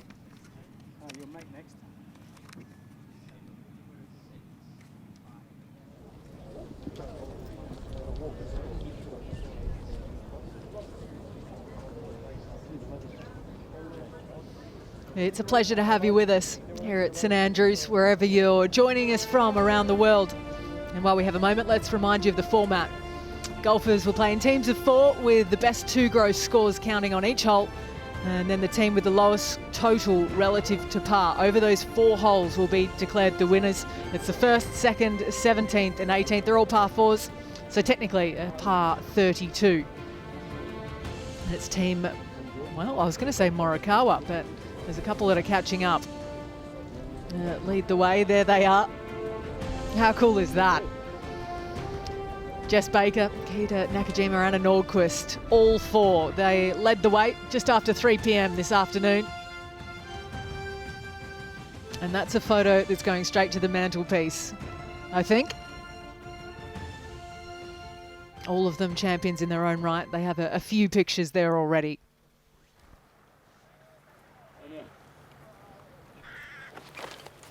Cotman's 4th shot here into the first.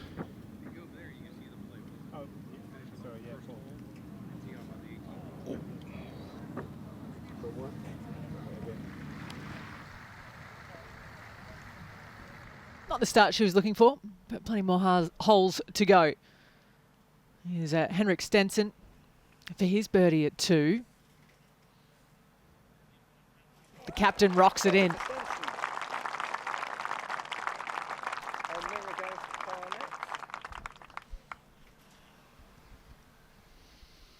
And there's a man that needs no introduction, but we'll do it anyway. Tiger Woods on the putting green. Ali Whitaker in the commentary box. Alongside me is the Scot, Andrew Coulthard, and American Aaron Oberholzer in here as well. Great to have your company, Aaron. Thank you so much for having me.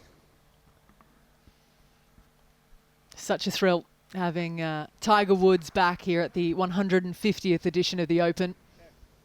A man you've watched a lot throughout the years. I have. I actually played college golf with Tiger when I was at San Jose State.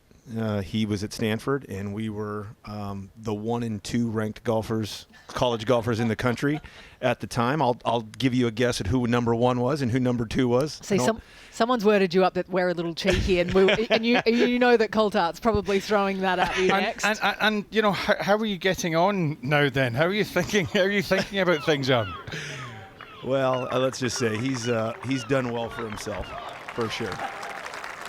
Great shot there from Jordan Spieth coming back at 17.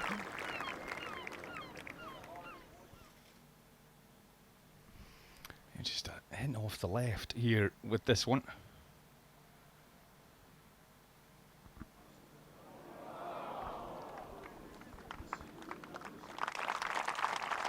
Getting used to the speed of these greens, I would say, would be a challenge. The guys have been telling me for the last couple of days that they're maybe just a slight bit slower than they're used to. Yeah, it's they're basically just circles cutting the edge of the fairways. Yeah. There's not a special kind of grass, and because of obviously the links conditions, as you know, Aaron, and as we had last week, there's got to be a lot more grass on them, because if it gets windy, the balls just blow right off them. So that's why it's a little slower. That was for birdie for Postigo Arche, a man from Santander.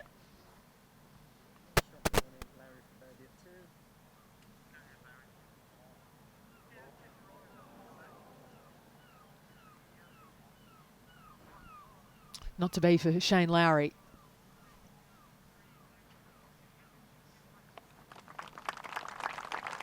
I'll remember his victory in the Horizon Irish Open back in 2009 as an amateur.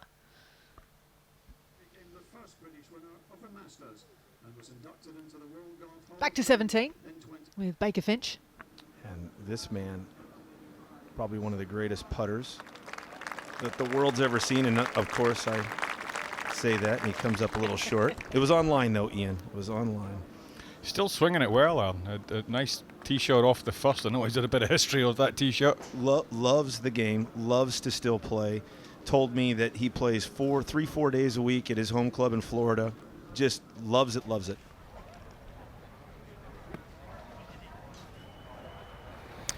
A nice tee shot here from Jess. All the way down the left-hand side. Just a nice little pitch up there. Should take a couple of quick hops and come to attention. Just had a smile on her face the entire way around.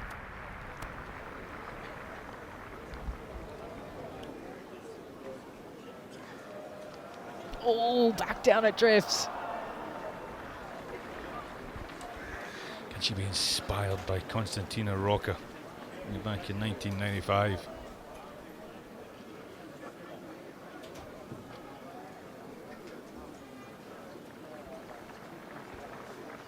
So a couple more to come there at 18. In the meantime, apparently we're hearing this is for par for Sandy Lyle at the first. Coming through this little valley right there, back up. Oh, did he do it? My goodness. Phenomenal effort. You can get some pretty long putts out here. If you can get through this tournament without having a 3-putt, you've done well. Unbelievable. You've done extremely well.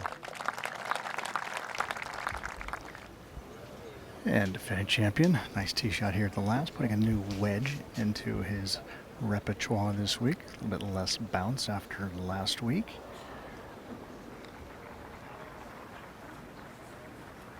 Yeah, that'll work 8 days a week. Pretty tidy stuff from the team captain, Morikawa. You see that quite a bit, don't you, boys? The manufacturers' trucks getting a lot of requests for less bounce on the wedges, especially on links turf. Yeah, I think so. I remember changing wedges when I came over here and going with a little less bounce. But it's funny, it's a double-edged sword to a certain extent because the bunkers are so soft that you'd like to have that bounce, so you have to find a happy medium to a certain extent. He's having a little bit of fun out there.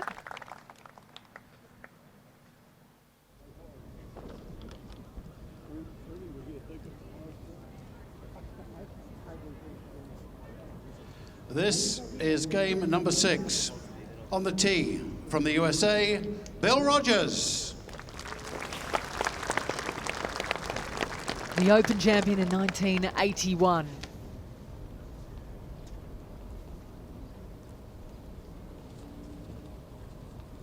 Just a fairway medal. Beauty. Rhythm hasn't changed much.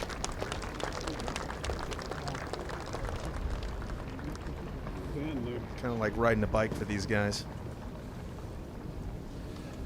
On the tee from South Africa, Aldrich Potgieter.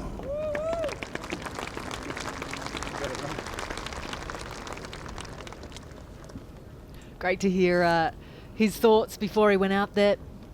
It was a 3-2 victory in the end over Sam Bairstow, who fought back.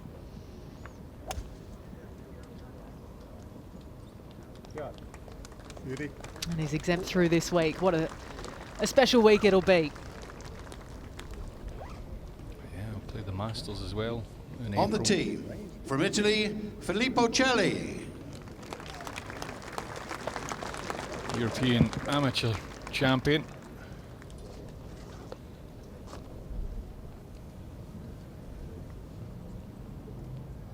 Trying to emulate Francesco Molinari.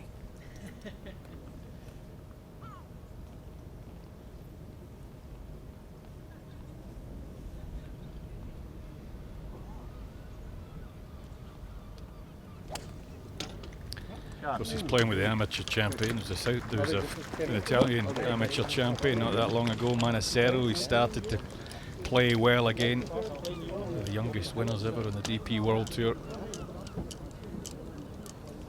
He's the latest call-up as well, Celli.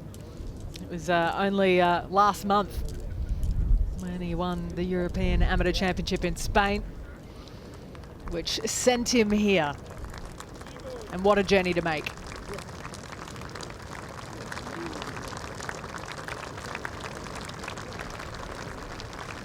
It's by far and away the biggest win of his amateur career so far.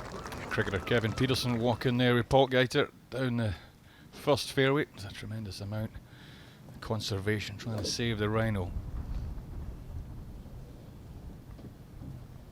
Sandy Lyle on the second here.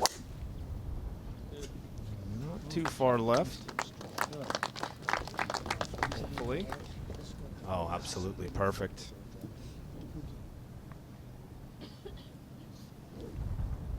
I think it's interesting. I think they're going to get caught out with how much run they've got They're on these getting fairways. a lot of run right now.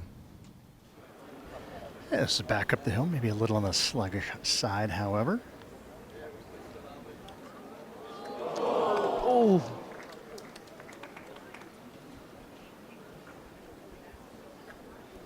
Good try, good putt.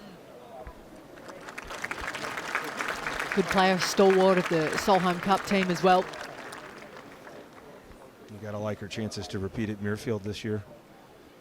Yeah, you do. She's got a game that sets up very nicely for the AIG Women's Open. Hope she gets the right side of the draw, because you know what it's like. You know, it's like in these situations. Pray for some balanced conditions.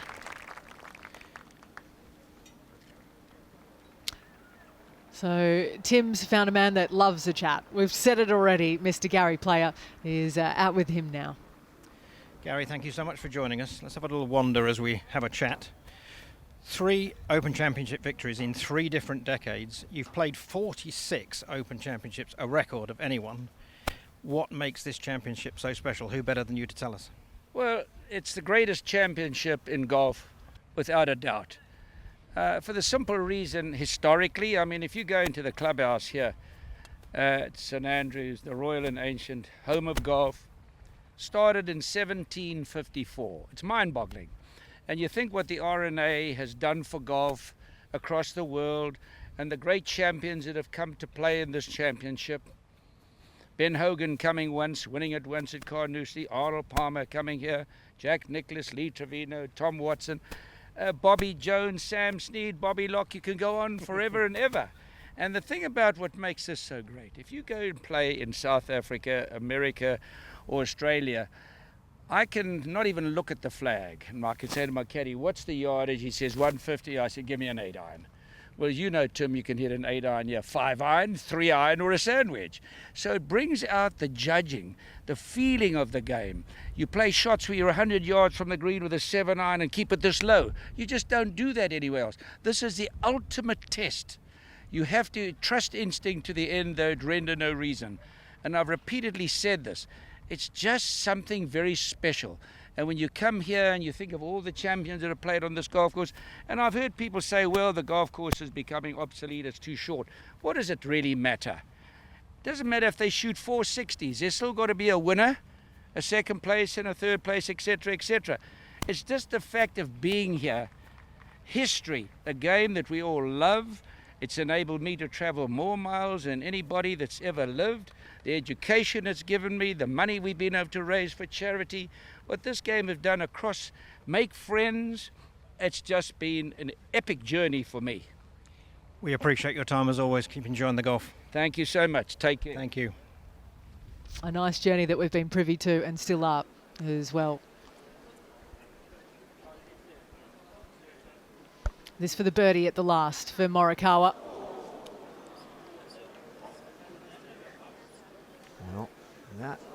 Well, they must have 2 in the hole already. I was about to suggest that that looked like a new putter to me. It's about to become an old one, I think. Yes, it's one that he's used in the past, but you're right. It might find the back of the closet. Oh, this is fantastic. They're good? Yeah. That's what the game's all about. Champions of past, present, future, all around the world coming together. Thank you. Thanks a lot. All right. Good. Very good. Yeah. Colty, did you ever get it? You didn't get a picture on the bridge, did you? No, I didn't get a picture on the bridge. No, no, I was trying to get over there as quickly as I possibly could before anybody could catch us up.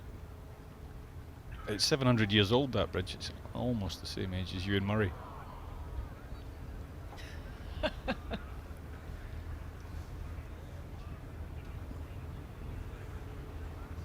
Talk us through what's ahead for Straga here, Aaron. Well, it looks like she's got just coming up over that ridge. Flag's more towards the middle, but I don't think she caught that one as well as she'd like. Shouldn't have too difficult of a time with that next one coming up that ridge. She works so hard in her short game and putting. So that a rarity for Jennifer Sraga. Iona's back at it again, this time with someone she knows very well. It's Katrina Matthew. Katrina, great to see you here. We know you're teeing off in a minute. We don't want you to miss the tee time. But listen, you have been an inspiration and a role model for so many golfers in Scotland, men and women. And in your group today, you have Louise Duncan, who we know is a player that has been very much inspired by you. How much are you looking forward to playing with her today? Yeah, really looking forward to playing with Louise. You know, I've been lucky enough to play with her 2 or 3 times and played a practice round with her last year at Carnoustie, where she played so well. So, yeah, it'll be really nice to catch up again with her. And women's golf in general has been growing at an unprecedented rate in the last couple of years. Have you observed that, and how impressive has that been as well? Yeah, I think it's been great. I mean, as you say, just these last couple of years with all the purses going up in the majors, which is great to see. Women's sport in general, I think, has really boomed in probably the last 10 years. So, you know, for golf to keep up with the pace is great. And little birdie told me that you have come around the side of the clubhouse here. You're an honorary member of the R&A Golf Club. So we are in Scotland, of course, but in St Andrews, you must feel like you're on home turf. Yeah, it's great. I've been, you know, a member maybe about a year now, and I was fortunate enough to come up probably about 3 months ago and have a game. So it's fantastic, you know, to be able to come and have a game here. A game at home. What about that? Well, thank you for chatting us just now, and we hope you enjoy this afternoon. Thanks very much, Aileen. Thank you. Thank you. Twice winner of a Solheim Cup captain as well in 2019 and in 2021 as well, on foreign soil that time round. First time it had been done. Let's see what Gary Player's got here for us, coming up over that, using the ground. This is what he was just talking about. Look at that. How long do you guys think it takes to get to know St Andrews to the point where you can actually really, you know, start to use it all? I think that you need to see it in all kinds of conditions. The guys who are here for the first time, they're going to get lucky this week, I think. They're going to see it with one wind direction predominantly. I think going forward in future years, you could get a year potentially that you could see 3 or 4 different wind directions, and that's, I think, where the golf course really changes. That's a great question. It takes years to get to know this golf course. Yeah. It plays so many different ways. The old saying, left is right, right is wrong, comes into play massively. You're walking up there, you see bunkers you didn't even know existed from one year to the next. Postigo Arche.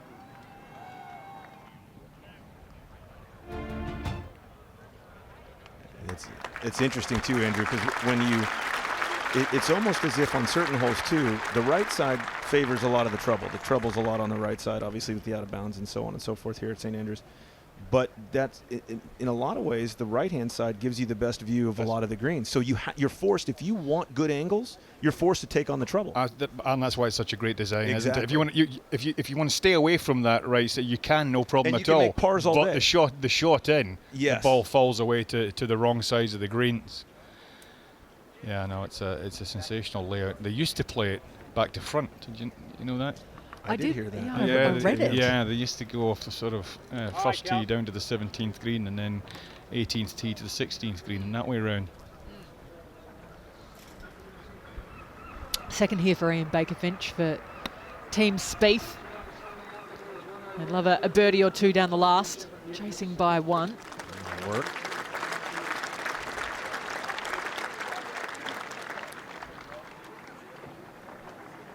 This is game number 7. On the tee, from Scotland, Back there, Katrina just Matthew. waiting for a club, perhaps. It's going to be waiting for a while because I think they're in the hold at the airline. They didn't make it all the way over here, so I don't know whose set of clubs he's managed to get hold of. I don't think Calc used to buy putters at local shops in the United States when he wasn't putting well, so I think he could play with anything.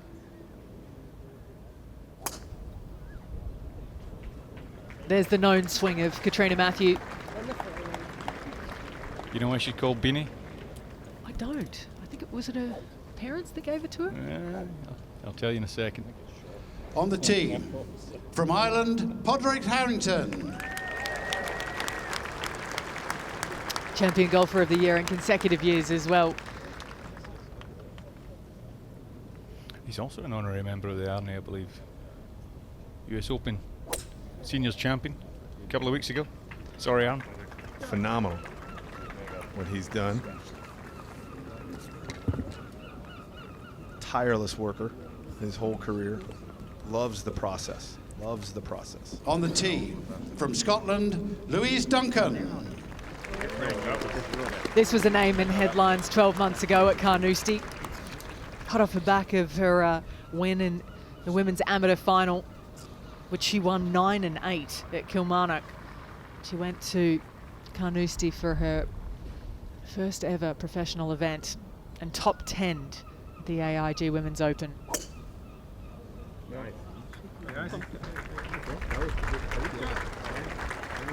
She's a product as well of the great work that Dean Robertson does up at Stirling University.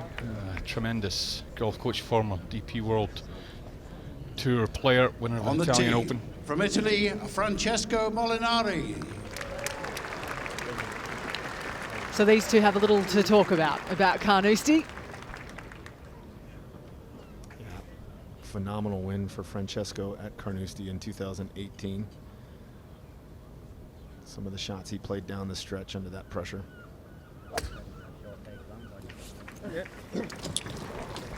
Yeah, starting to get his game back a little bit, Andrew. Yeah, I hope so. I mean, he's metronomic with that golf swing. I think it was a 6th at the Amex earlier on this season. And just, you know, life outside of the game, just trying to settle down a little bit, maybe finally decided on a place to settle down, and hopefully his golf can start coming back to the heights that it certainly was last few years. So this for the par down the last for Aaron Jarvis. Just snags that left edge.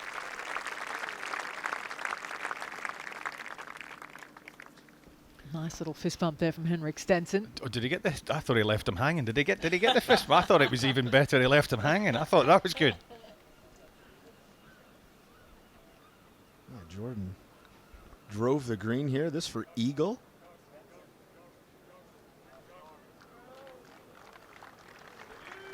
Just like you said, it's because it's so slow and the green tilts right towards him. It's so hard to get it all the way back. Like yeah, putting up a wall from the left side of that green on 18. I think they're going to pick up some speed as the week goes on.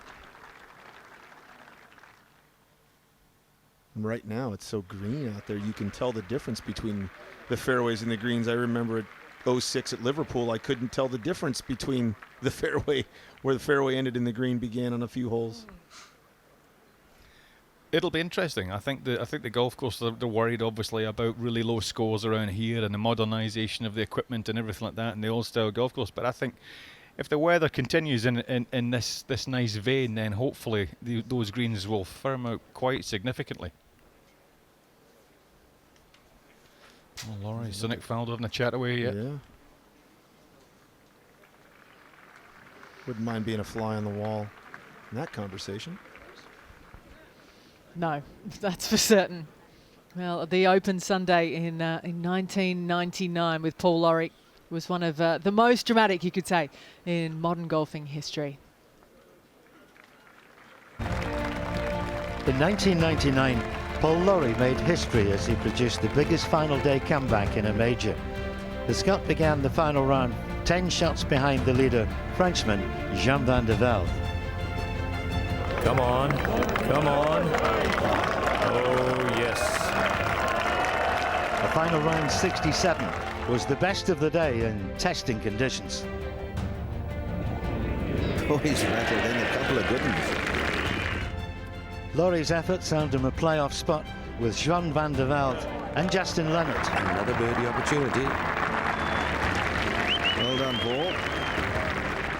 And with the Scottish supporters roaring on their man, Lawrie birdied 17 and 18 to get his hands on golf's most prized piece of silverware, Scotland and another Open champion.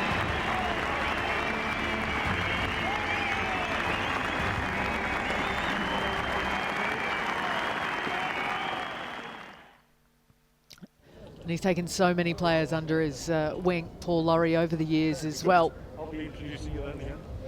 Well and truly giving back to Scottish golf, Colty.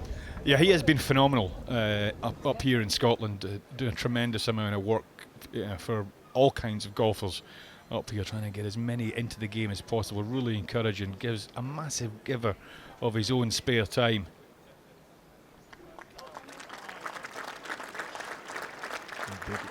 Baker Finch, I think he's used to those green speeds back at home a little bit.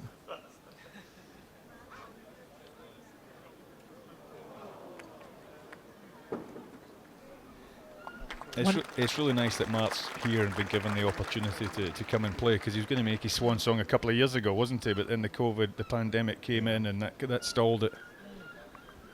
Yeah, and the R&A granted him special permission to play in the 150. I thought it would be a nice way to close his career at the Open. That one just misses on the high side for Jordan Spieth.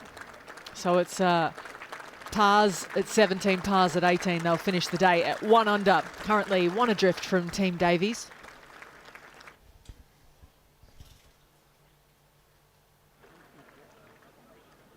It must feel a little bit like a sprint out there. Yeah, I was just thinking that, it's great to see everybody with smiles on their faces, because that's exactly what it's to be about, and obviously not wasting too much time out in the golf course. So if you're wondering why Team Morikawa fell back on 17, they had to count 2 bogeys. So it's a combined score of 10. So 2 under, 1 under, 2 over, and level puts them at 1 under par for their finishing total alongside Team Spieth. A man that's had a very good year so far on the G4D Tour, Golfer Disability Tour, is Kip Popert, who already has 2 victories out of 3 to his name in 2022. He's with Iona now. Kip, thank you very much for joining us. I know you're about to get underway. You're a member of the G4D Tour and you're here today. You're a multiple winner. How much are you enjoying this atmosphere, Kip? Yeah, I mean, I've always dreamt of playing in front of big crowds, and it's just going to be an awesome experience. I've got Tom Watson and other people I'm playing with, Stuart Sink, and I'll be picking their brains, and I want to get to this level one day, so absolutely. I'll be a sponge. Tell us about your disability. So I was born with cerebral palsy, and the type's called spastic diplegia, and what that means is that the muscles in my lower half are very tight and contracted. So mobility and walking has always been a problem, and balance in my swing. But that's the good thing about golf, is once the ball's gone, it doesn't matter how you hold your finish. So. What role has golf played in your life, Kip? Yeah, massiv. My dad started it when I was born. I've been playing it since I was 3. I was actually on the Open in 2001. There was a little video of me hitting when I was about 3. Wow. And this is what I've wanted to do my whole life.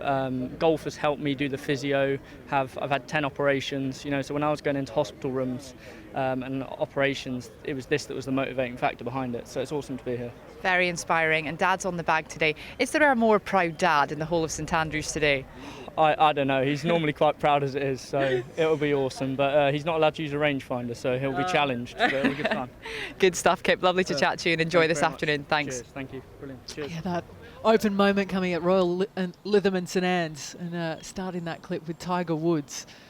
And that was where he caught the bug. Something we've all done.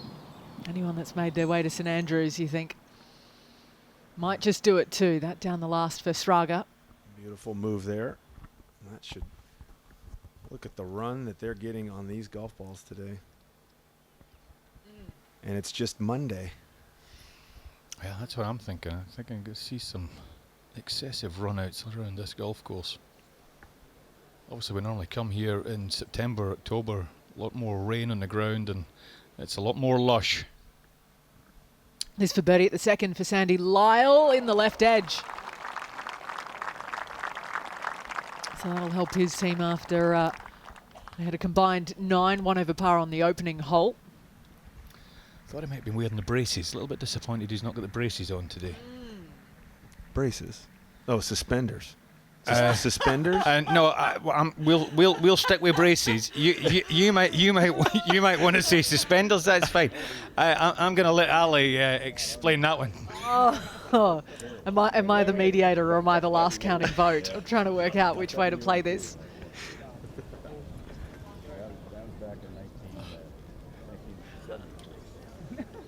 Braces. Only because Colty's sitting the closest to me. I thought you might say that. That's the easiest get out. It is what it's all about right there. Just fantastic. Yeah, it's harder to see more genuine smiles on the face of golfers than in those photos there throughout the day. Gotta say, I love these mixed teams. You get so many different varieties of. And that's a great point, Andrew, because I mean, you heard it from Podet. You're picking the brains of all these great players. You're getting different perspectives on life from so many different people. It's a fantastic thing that the R&A is doing with this celebration of golf here. So next out to the tee is the group of Watson, Laurie, Popet and Sink. Just after 4:30 here this afternoon. Here we go. Good luck, everybody. This is game number 8. On the tee from the USA, Tom Watson. I get to go first, Tom. You do get to go first, Tom. I think it's only appropriate that a 5-time champion gets to go first. These guys hitting iron off. Unbelievable, isn't it? Come on. So put yourself in my position. I'm about to start a playoff with them and thinking, like, my chances here. Yeah, this guy's been a hero of mine all his life, all my life. What a player. What a swing. They're walking pretty close to where I could hit it. Ever the gentleman. Waiting for everybody, I think, coming down the 18th hole. Yeah, this is indicative of what it's going to be like actually when the tournament gets underway Yes. for real. Unfortunately, it's a little bit of a slow walk round this venue. Yes. I'll play 9 this year, and then we've got some businesses that we run. Sometimes more social than you'd like as well. Well, everybody, lots of greens get shared. There's, you've got to wait till everybody puts out and eye lines and everything. Then you got the loop. Well, you go. Do you want me to go? He's got the driver out. Swing hasn't changed in 50 years. Oh, easy. On the tee from Scotland, Paul Lawrie. Paul Lawrie, 99 Open champion. Time Ryder Cupper. Right down in the coffee corner here. See, I've got the good angle into the screen. We were just discussing that Open. Andrew, you played in that Open and how difficult it was to win that Open, and let alone, I guess, win it, play in it actually, let alone win it. Yeah, I mean, getting it around the golf course and surviving was actually quite an achievement itself. Needed a stretcher walking off the 18th green. Beautiful. Suffered a wee bit from a foot injury, Paul, over the last few years. Just kind of held him back a bit. On the tee from England, Kip Popet. Good luck, Kip. All right, Kip. I'll be there. Oh, what a moment for this young man.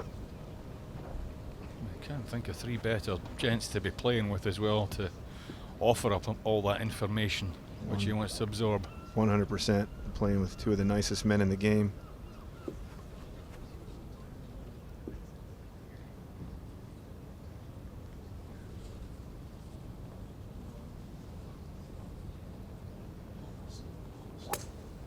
Oh yeah, beauty.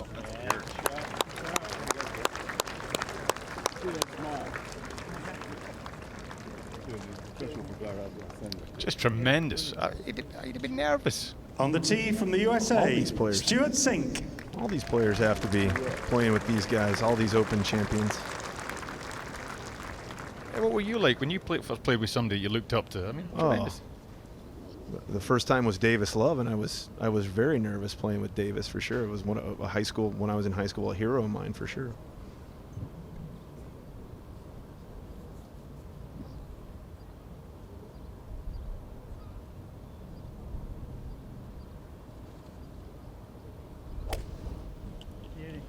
Very nice, Stuart.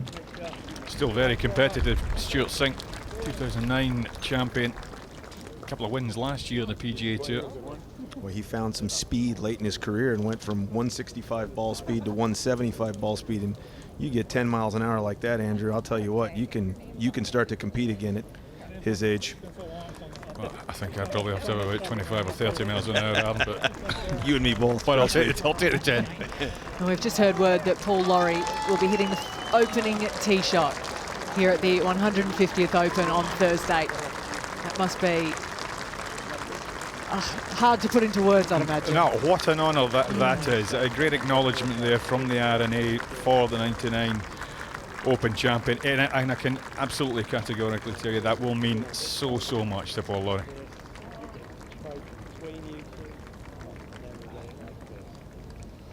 So the man that'll lead us off.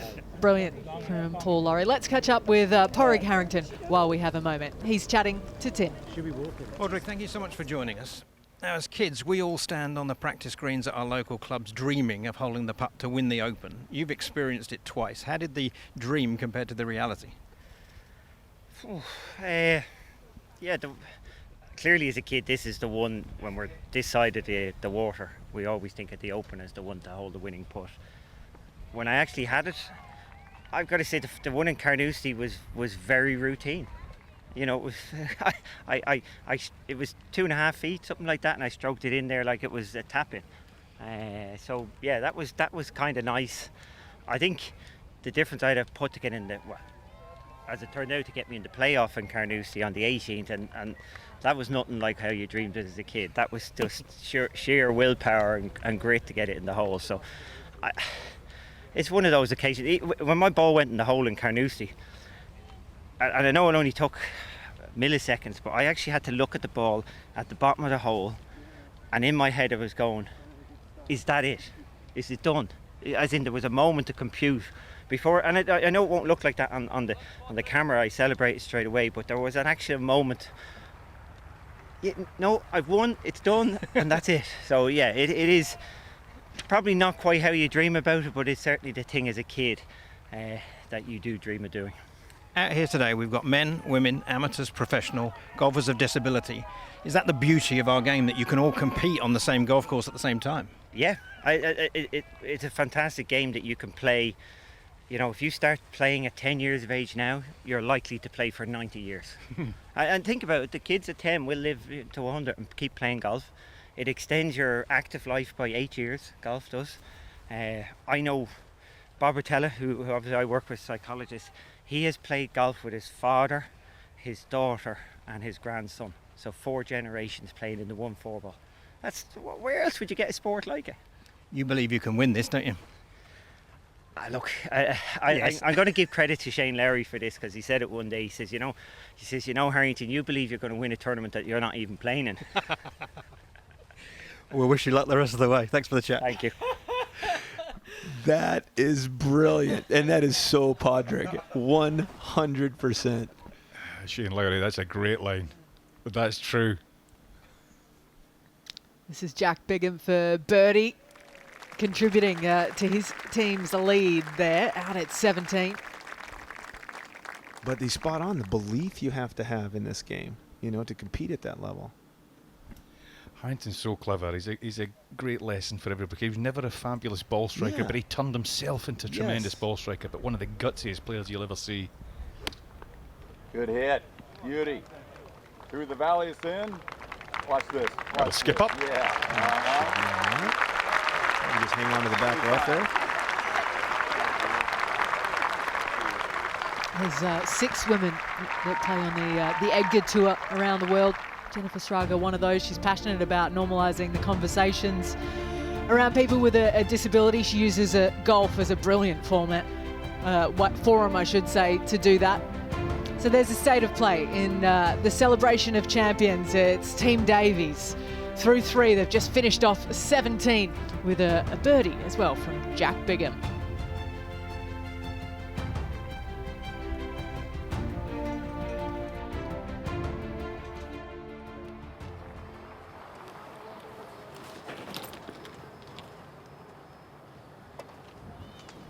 Just short of the walkway at the second, Katrina Matthew. Beanie, do you want to know? Yes. You'd forgotten, hadn't you? I have. I've known it before, Come on, and I've lost it. Well, one of our younger brothers couldn't say Katrina, and Dad always used to call her Trini Beanie. That was where it comes from. So I wasn't far off. No, and I Okay. bet you're really glad you waited all that time to find that out. She still has a place in North Berwick. Oh, she's got a fabulous house in North Berwick, yeah, and she's had a tremendous career being a good putt for Straga, nice little finish here.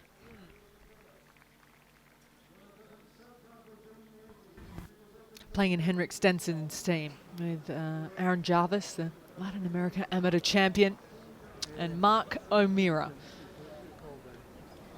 I see 3 of them there.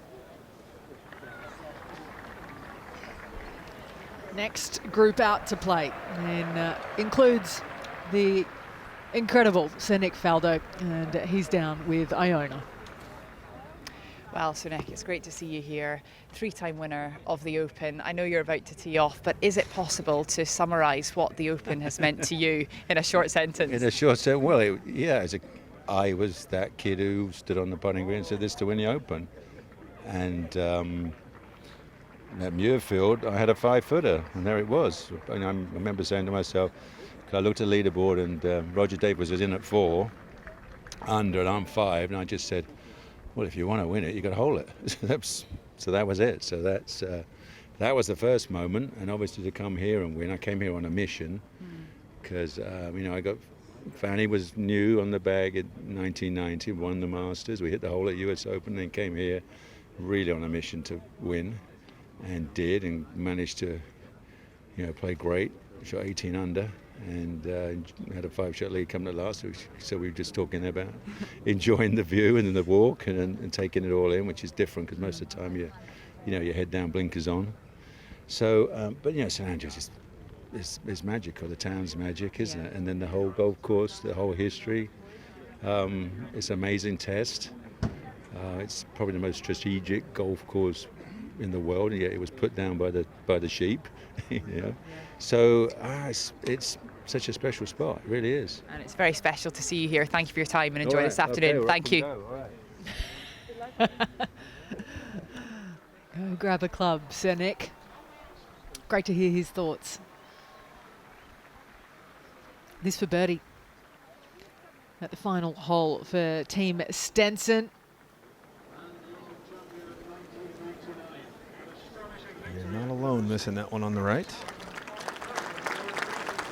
So it looks as though that should keep them with a par finish, the combined par, of course, in 17 and 18, and final score of -1.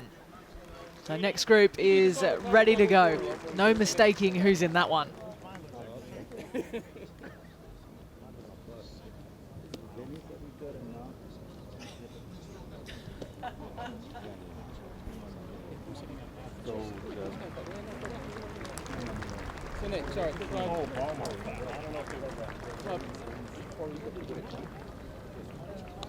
Fanny Sanderson there. I thought that was a great touch having Fanny here. Yeah, it's lovely, isn't it? It is. And that's what today affords you. Absolutely. Wonderful. Wonderful. Thank you very much. Thank you. Great pictures, isn't it? That'd be a good one for wrong captions only. Yeah. Okay, we good to go? Somewhat. Yeah. Richard, the official photographer, he's one of the best in the business, that man. Tremendous. And yeah, he's just asking Fanny to get. Fanny's doing a lot of work in coaching now, team coaching in Sweden, etc. Yeah, I mean, it's a terrific brain. Is it on there? This is game number 9. On the tee from England, Sir Nick Faldo. I had Fanny caddying for me. And invite the team.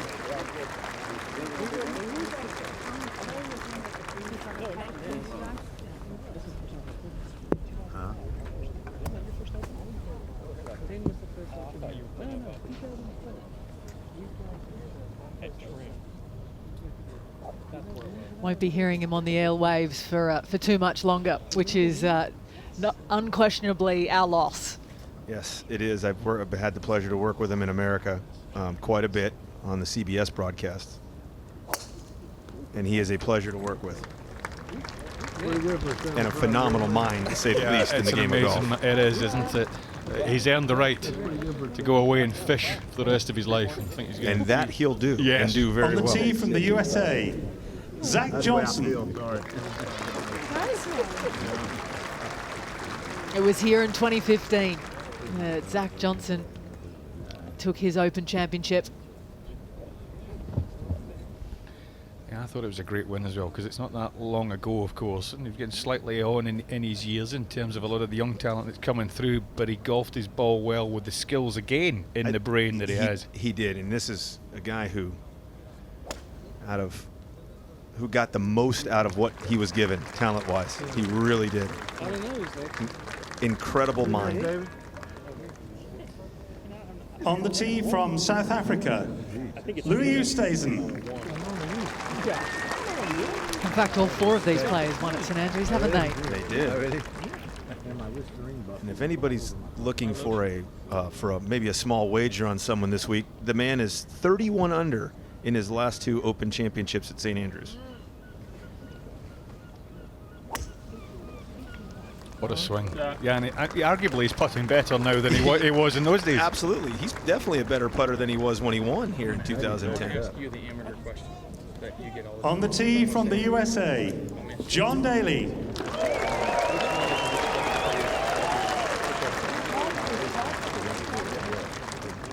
One of the true characters of the game. They love him.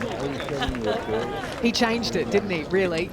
He opened the doors of golf to so many more, Aaron. He really changed it at Crooked Stick in 1990 when he won the PGA from being the 9th alternate that year. And he played a game that no one had seen before, taking on bunkers, taking on shots and lines that no one had seen before. So why don't we take a look back of the wins of Sir Nick Faldo. He owns his own chapter in the story of British golf.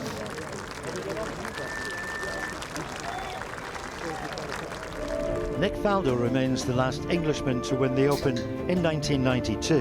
Nick Faldo's second shot. He's hit it nicely. Oh, and that's a little gem. His first of 3 Open wins came at Muirfield in 1987. Great moment. Planet Jug number 2 was collected at St Andrews 3 years later.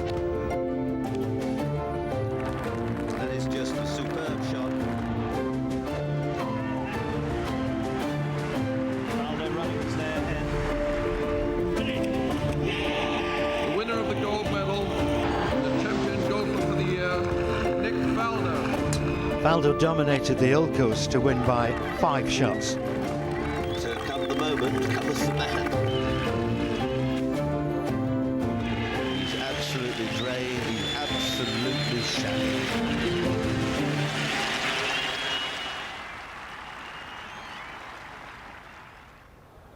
Didn't look like he was ever going to let it go that day.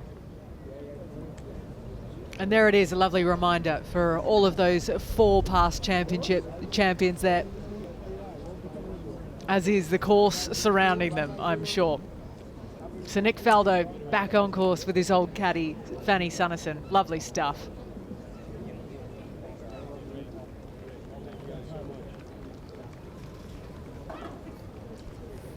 He's a big unit as well, isn't he? Still is. He is. He's in very good shape. Katrina from the front of the green, bit of left to right off that knuckle, straighten a bit. About it. Oh. Wow, that one had eyes.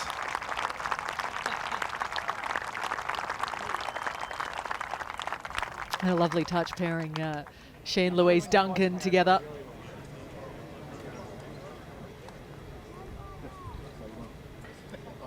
There's only one more game to go.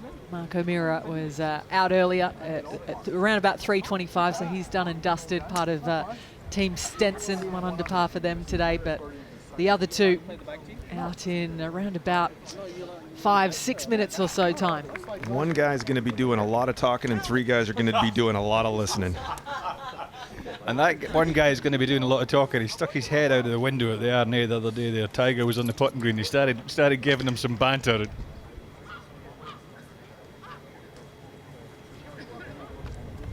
So Tiger Woods there, and Lee Trevino back there in the pink. Rory McIlroy too, just up in the distance. They'll be joined in the final group by the AIG Women's Open champion from 2018 in Georgia Hall, who I spoke to last night. She's in town for about 5 days. Thank you, Ms. And she said, this pairing has pretty much made my life. Gently. I'm sure you can understand why.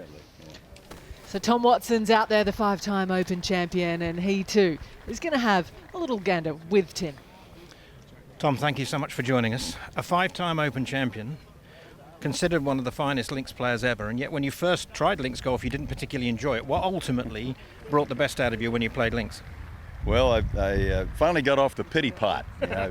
When I first played a shot on links golf, I lost the ball. I hit a drive right down the fairway, right in the middle of the fairway, and I lost it. But eventually I did find it after a long search, but it wasn't where it should have been. And I didn't particularly like that opening tee ball on links golf, and I struggled with it as far as trying to deal with the luck of the bounce. People play over here and they say, God, I got a bunch of bad bounces. And the other thing was getting the right distance, the right weight on the shot. I always prided myself to be able to hit the ball the right distance, but you have to factor in all the roll and the bouncing. That was a tough formula to try to get right, and finally I got it right. For many people, me included, the Jewel in the Sun 1977, yourself versus Jack Nicklaus at Turnberry, is the finest Open we've ever seen. You were tied going into the final 36 holes. Jack shot 65-66 and lost to your 65-65. What memories of that for you? Well, the memories there were that I went into the tournament really feeling good about my golf game, and to be able to play the last 2 rounds with the greatest player in the world. I actually kind of had some freedom there because he's supposed to win, right? But I had one lucky putt at the 15th hole. In fact, I saw him here at my wedding here on Saturday night. He came up and witnessed our wedding. Leslie Ann's my wedding, and we talked about that one shot. He said, "Yeah, I remember that shot. I remember that putt." You're out here with 2 former Open champions, Stuart Sink and Paul Lawrie, and also Kip Poppert, who lives with cerebral palsy and plays golf quite beautifully. Is that inspirational to you? Absolutely. I admire the fortitude of people who have difficulties in their lives to be able to deal with it the way he's dealing with it right now. He loves the game with a passion, and that inspires him to do what he's doing. And you can take this into anything you do in life. If you hit a roadblock in life, an injury or an affliction like he has, there are other ways to get along in life, and that's what he's doing right now. There's a big smile on his face, and I love to see it. Appreciate your time as always. Congratulations on the wedding. Thank you. Appreciate it. From one great to another, back on the tee. Not playing today, but still here to show his support is Jack Nicklaus with Martin Slumbers.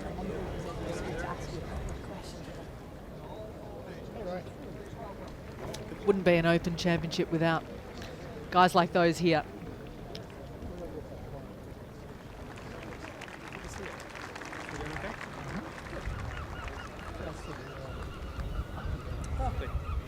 I don't want to say anything. I just want to watch this. I know, exactly. I played JP's for a while last week. Yeah, I played Hartford. Yeah, I played US Open at Hartford.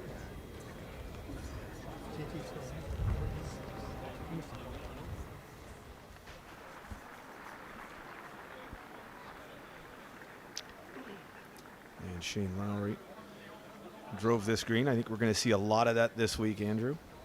Yeah, I agree. We're seeing a lot of it. Of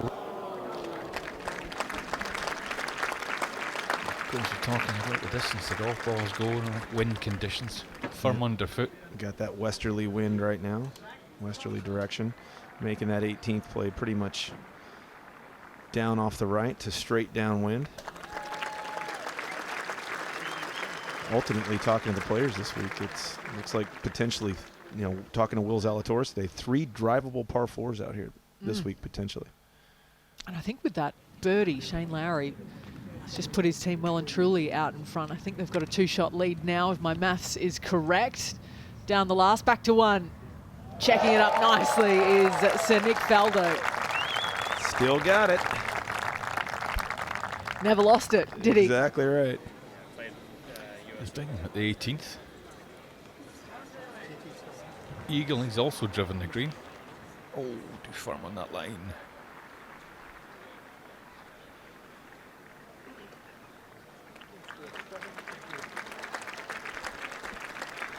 Great moment. So they're in with a 3-under par total. Team Dame Laura Davies, Lowry, Bigham and Clark, they lead the way as the final match is ready to get underway now. That of Tiger Woods, Rory McIlroy, Georgia Hall and Lee Trevino. Yeah, I hit it on the par 3s this thing. Even if it's 175, I hit a cut. Yeah, I hit it. I can roll this. You can't hit higher than it. Listen, when I start playing, the bugs will put their helmets on. The bugs will have helmets on before we tee off. Before I tee off. Let me wave to all my drunk friends over here.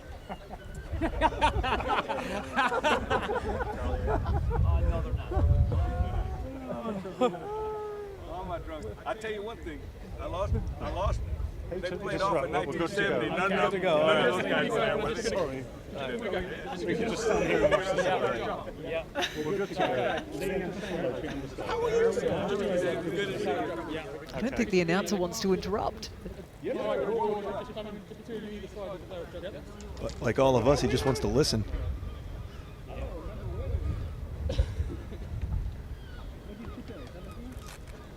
Here we go. They're going to give him a couple more moments here. Oh, come on, Jack. I want a picture of this too. I got it. Here we go. Thank you very much. Thank you. This is game number 10. On the tee from the USA, Tiger Woods.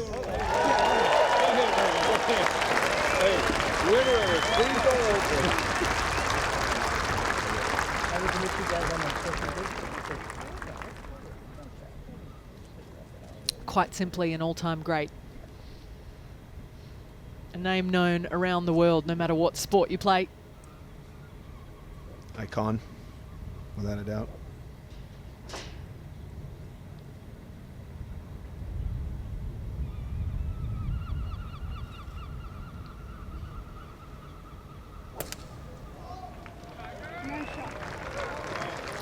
We're talking about golfing brains. I'm not sure there's a better one. I always separated the greatest player and the greatest champion when you're talking On about the tee from Northern Tiger. Ireland, Rory McIlroy. And Jack Nicklaus.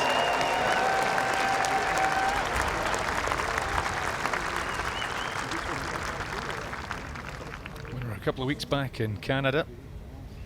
It's amazing, though, how someone like Rory can get lost in the shuffle in a group like this. It's Rory McIlroy, my goodness. Certainly hard to cast a shadow over his career. Yes, it is. On the tee from England, Georgina Hall. It is Georgia, and she is a starlet of the English game. Comes from down in Bournemouth. A total natural when it comes to links golf, which she proved 4 years ago at Royal Lytham.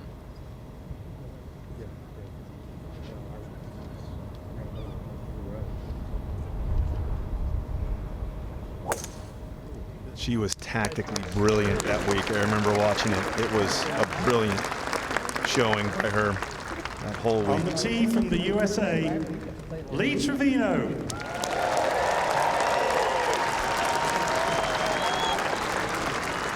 What a reception for Lee Trevino. It never gets old. think even the people in Dundee were clapping then. Jack Nicklaus always said that Lee Trevino was his toughest competitor because he kept putting Nicklaus on the pedestal, that he had no wriggle room off him. The only guy that really put him under pressure. If I lost the last 2 holes, I'll ride with you. So look at that trio. They're all going to soak it up out there today. Tiger Woods, the name alone, enough is said in sporting circles or out. He is a legend. Tiger Woods has achieved more than most in the game, but winning the Open at St Andrews was a prize he coveted from the moment he made his Open debut at the Old Course in 1995. 5 years later, he did just that with an emphatic 8-shot win as he set a new championship scoring record with a final score of 19 under par. Tiger has 3 Open titles to his name, the last of those coming at Hoyley in 2006.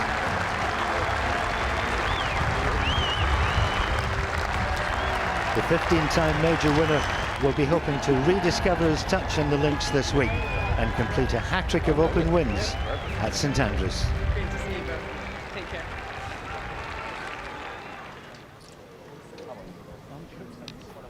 What a picture. I love how Jack just snuck in there in the back for that picture. That is, I'll tell you what, who's going to tell him no? Are you kidding me? I think they asked him to come over there and take it with him. It was made all the more better for having him there. And off they go, our final group now. And it was worth waiting for.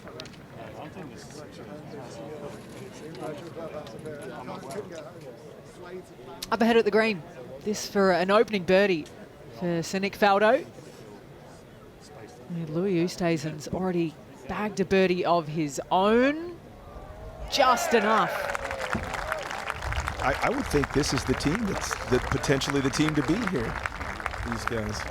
Well, that's only the second 6. Remember, each hole, because they're par 4s, is technically a par 8 with 2 scores counting the best gross scores. And there you go, 2 under through 1. They're on the move. The likes of Faldo, Johnson, Oosthuizen, and John Daly. They're trailing Team Davies by just the 1 in the Celebration of Champions. He's won it a few more times.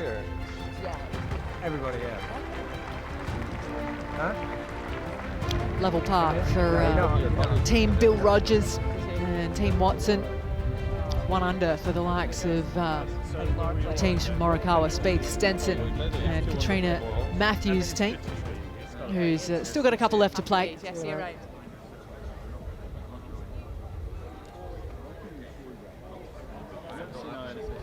So Rich Beam has gone back out to this final match, understandably so.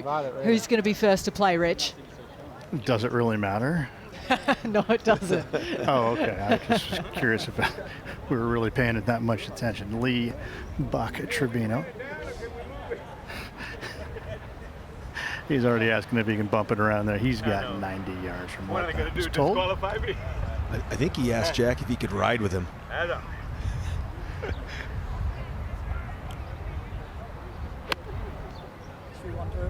Yeah. I think an exponent of sort of shape shifting with the golf ball. I don't think there's ever been one better. Nope. It was fascinating listening to him and Tiger talk a few weeks ago about how they shaped shots. Yeah, that's somebody you really want to listen to, and no doubt about it.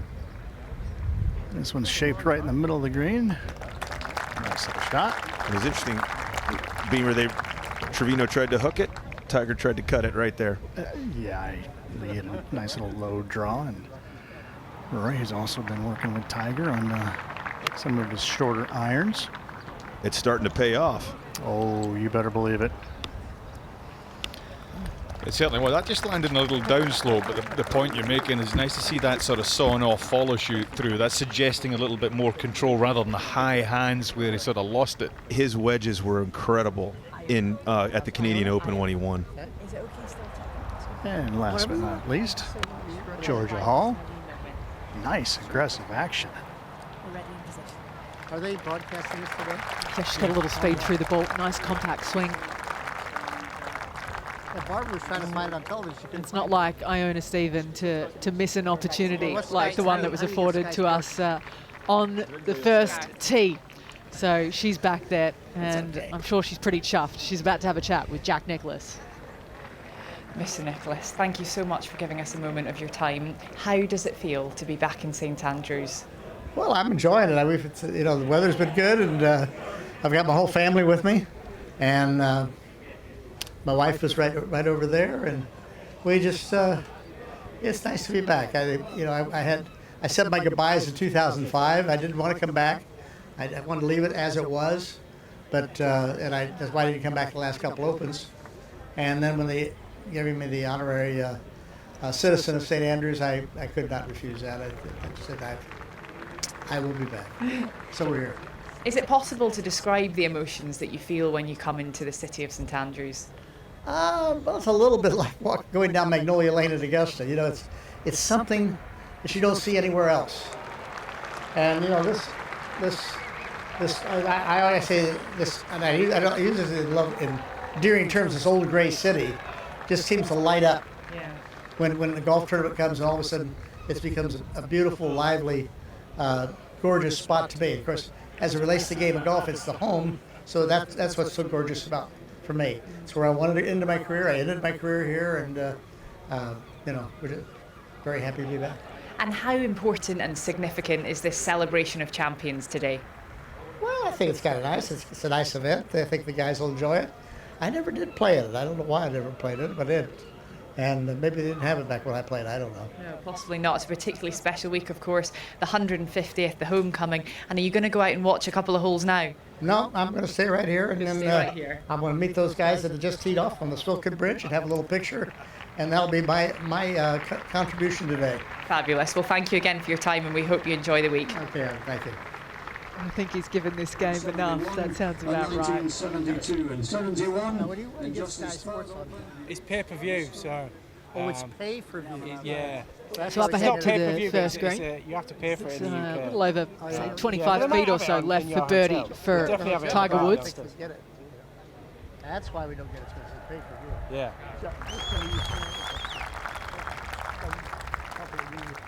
They're being announced all the way around onto various greens. That's what you're hearing in the background. Nice touch there by Tiger Woods, clapping along. Bet you this isn't short.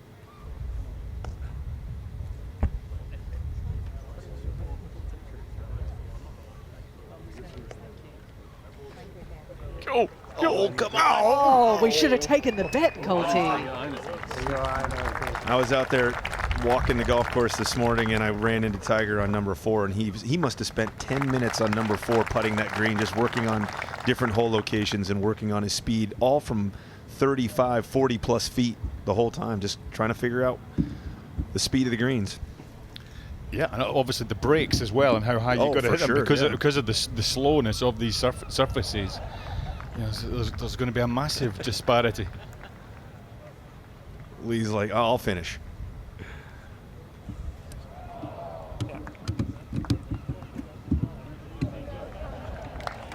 His playing partners have his back.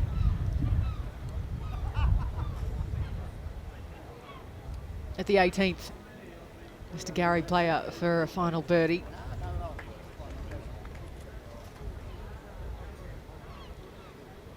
Not to beat. Rory for his birdie. Look at that subtlety in those breaks. Is it going to do it?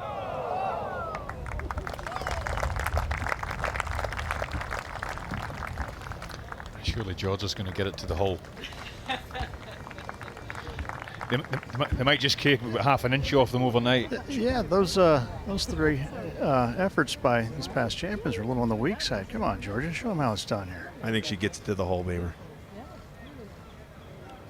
She definitely wasn't going to leave it short after seeing the first 3. Her father, Wayne, is on the bag this week, which he was for her AIG Women's Open win. With Solheim Cups as well over the years. Television on the board. It's sort of like watching. Look at those two legends. Yeah, you'll get it. Yeah. Nice one. Lovely to see you. See you soon. A great moment. Moment for Dane Laura.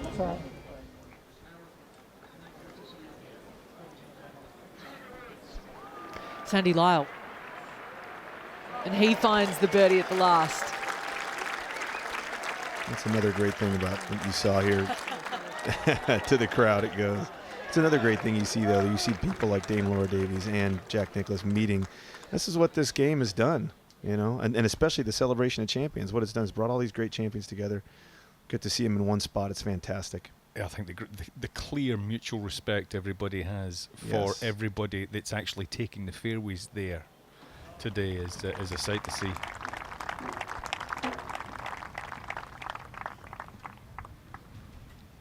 Nice pace for Sir Nick.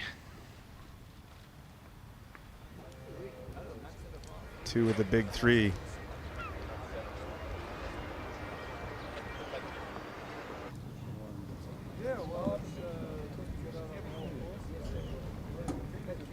Cherish that picture in those talks. God, there's some air miles in that picture, isn't there? Oh my gosh.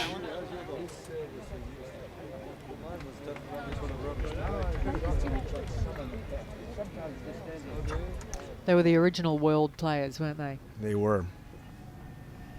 I don't think Cheap's Bunker's going to bother with this one. I think it's going to be sailing past it. It's on a good line.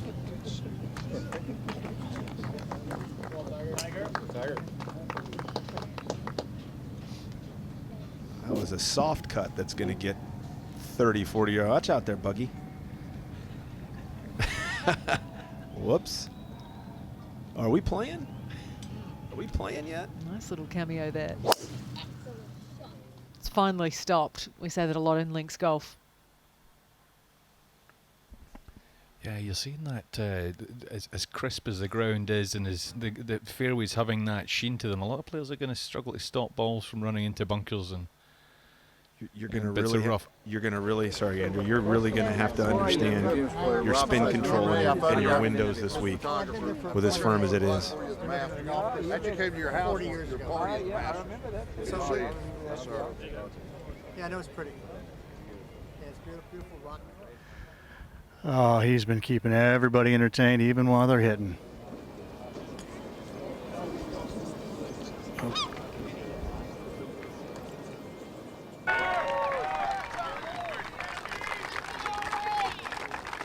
So while that one chases down there, you can see Tim Barter poised yet again. This time, it's Rory's turn. Rory, thanks very much for joining us. As a young boy in primary school, you did a project on a hero and inspiration of yours, Mr. T. Woods. Yeah. Is it almost surreal now to be a good friend of his, to be a fellow Open champion, and to be out here in this amazing event playing with him? Yeah, sort of a little bit emotional in a way. Yeah, it's incredible to think. Just you know, if you were to tell 10-year-old Rory back then that you'd be doing this, I wouldn't have believed you. So to get my name in the Claret Jug, to be as close as I am with my hero growing up, and to be a part of something like this, you know, going to the, you know, doing this with Lee Trevino, Georgia Hall, you know, all the great champions that are gathered here today, to do the champions dinner tomorrow in the R&A clubhouse. You know, you have Jack Nicklaus, you know, on the first tee. It's, you know, it's sort of pinch yourself moment, and it's really, really cool, and I'm so privileged and humbled to be a part of it all. You won the Open in 2014. You didn't get to defend in 2015 at St Andrews because you played football with your friends and got injured. I hope you've been wrapped in Captain Wool for the last 2 weeks. Yeah, I was a silly boy, but yes, I have not done anything to jeopardize playing in this championship. So I'm here, I'm healthy. I just got to keep myself in good shape the next couple days, and you know, looking forward to teeing off on Thursday. One final question. This golf course, people often say the safest side to hit your tee shot is down the left, but if you hit them down the right, you get a better line into the green. What's your thinking? Yeah, 100%. Especially with how firm the golf course is going to be this week. I think you're going to have to be a little more aggressive off the tees, and actually, you know, I think lay back a little bit. You're going to, you know, for example, this hole, the second, if you drive it up the fairway and the pin's on the left side, it's going to be very hard to get your ball close to the pin. So it could be you're going to see quite a few guys laying back because you're going to get full shots into greens to at least be able to create some spin and keep the ball close to some of these hole positions, because quite frankly, the only defense St Andrews has is tucking these pins away and making it hard to get to them. Appreciate it, Tom, as always. Keep having fun. Cheers, Tim. Thank you. Fully underway in the Champions Challenge. Everyone out there now. Go to the second green, Oosthuizen. Oh, you said this might be a hot team, and it looks like you're right, Aaron. Yeah, those guys are going to be tough to beat, I think, around these 4 holes. Lovely start. 2 under in the first hole, 2 under in the second, 4 under. They take the lead from Dame Laura Davis' team. And that's the way it all stands. 6 of the teams under par, headed by Faldo, 2-time champion here at St Andrews.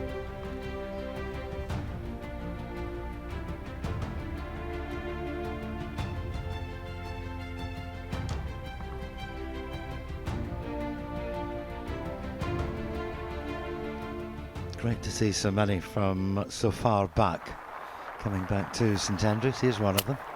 And nothing much has changed. No, that golf swing's not going to change at all. Why should it? It's been very successful over the years. And look at this thing. Look at this run. My goodness. I mean, he flew that, 100 yards, Andrew? And it ran 100 yards. He didn't reach the fairway with a tee shot, but he's over the green. He's 20 feet away too. Oh, I love this course and love this game. Hey, be nice. I mean, he's back there playing 453 yards. It's pretty impressive, Beamer. Oh, it is. He is.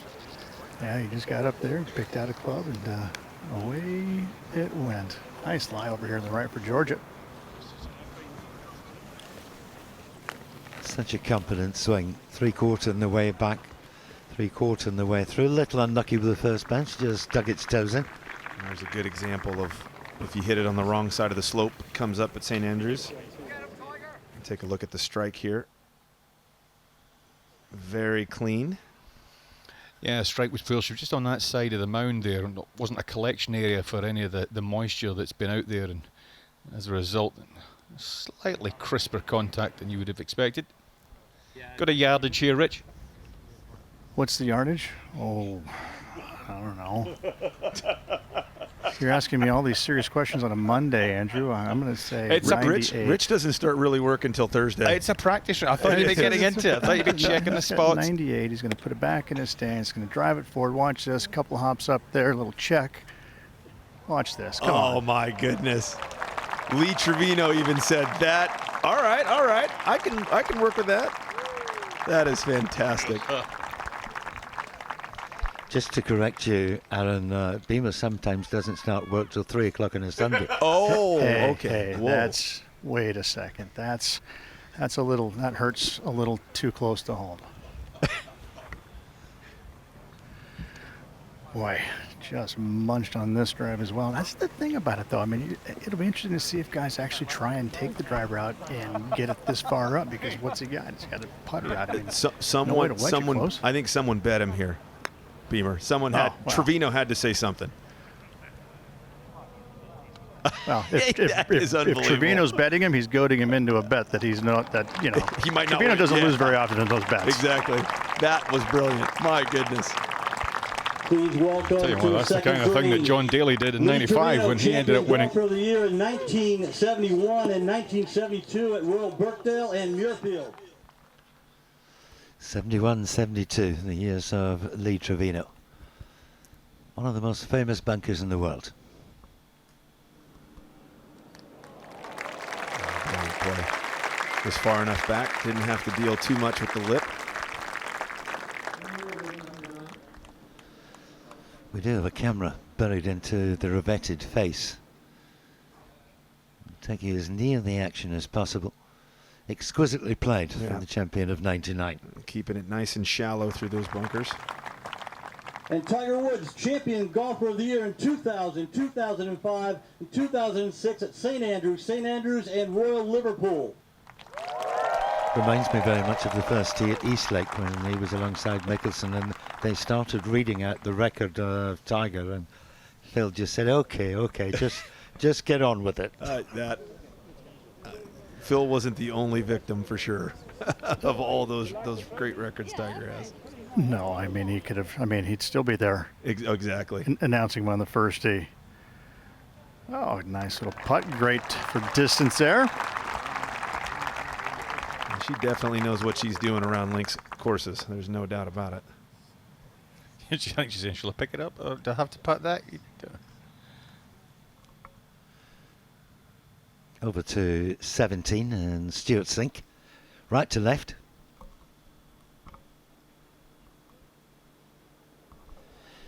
His comeback has been quite remarkable.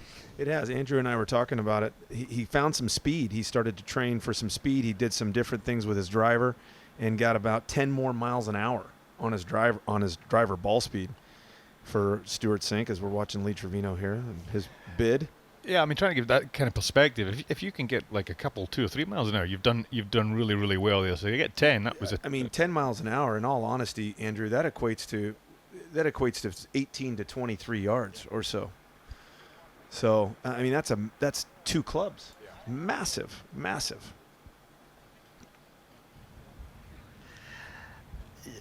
Trevino just never quits. I mean, he's still out here looking at this golf course like he's preparing. He's chatting it up with the players. Caddy's working on his game. I mean, it's just awesome to watch. I mean, I know Rory's awesome too. But like I said, Beaver, there's going to be 1 guy talking and 3 people listening. You know the game. You know the rules. When you tee it up with Lee, you know exactly what's going to happen. Oh, he's actually gone quiet for a second here. Come on, Tiger, give him something to cheer about. There we go. That's what he's been doing since he arrived here, just carrying a wedge and a putter and working his way around the edge of the greens and on them. What a delightful birdie from Tiger Woods. Takes the team to 1 under as they cross over to the 17th. I'd love to know what Trevino's best line was to somebody. You know, like getting it in their head or whatever. What he felt he'd accomplished. Be interesting. I think it probably was the one with Tony Jacklin. When Jacklin said, "Look at Lee, I don't want to talk today." He says, "That's absolutely fine." He says, "All you got to do is listen." That's exactly right. Oh, I'd forgotten about that one. That's fantastic. That's exactly right. This, to me, was one of the truly great ball strikers of the last 30, 40 years. Without a doubt. From the American side, it was Davis Love for me as a kid, but on this side of the pond, he was my guy along with Nick Price. Just have a look at this. What a shot from Faldo. Gentle draw from right to left. Landed on a 6-pence, exactly where he wanted. And it's like old times alongside Fanny Sinnison. He's got a birdie putt coming up 17. He's at the top of the leaderboard once again at the Old Course. Faldo with a 1-shot lead over the team of Dame Laura Davis.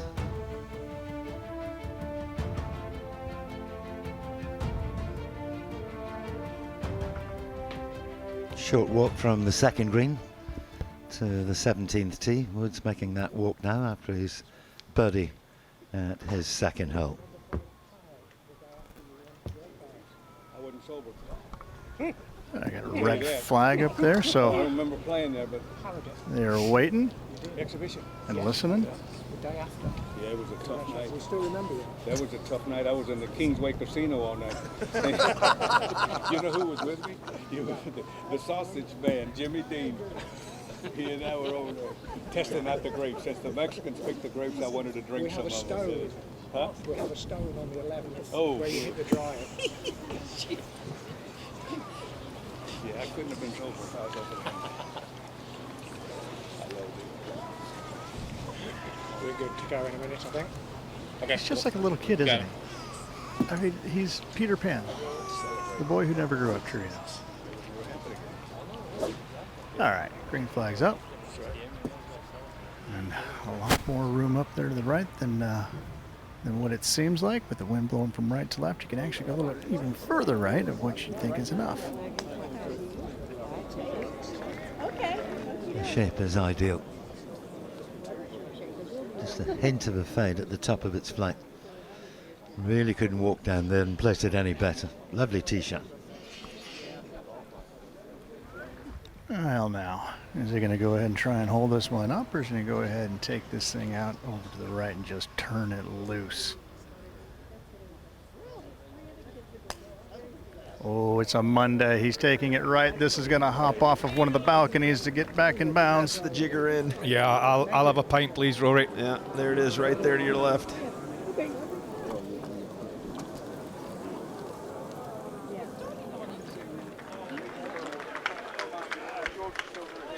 You wouldn't have wanted to be sitting on the balcony in room 402 there, would you? No, no. You'd see the label of the ball come right by your head. Paid a little bit more. You could have got in over here.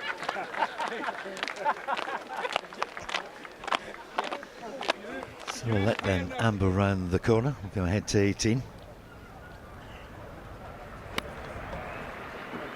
Bring this one in low, skip it. All right, very nice. The home club, Andrew North Berwick, now beautifully decorated by Katrina. Yeah, it certainly is, with all the trophies, the accomplishments that she's achieved in the game. The medals from the Queen, of course, the awards from there that she's had, and they've designated a room, I think, in the clubhouse in her honour as well. Well, this is a little more inviting prospect. Jordan, she's going to take it out there over the E in course. That should be a pretty ideal line. I love that swing. That's a brilliant swing. Simple.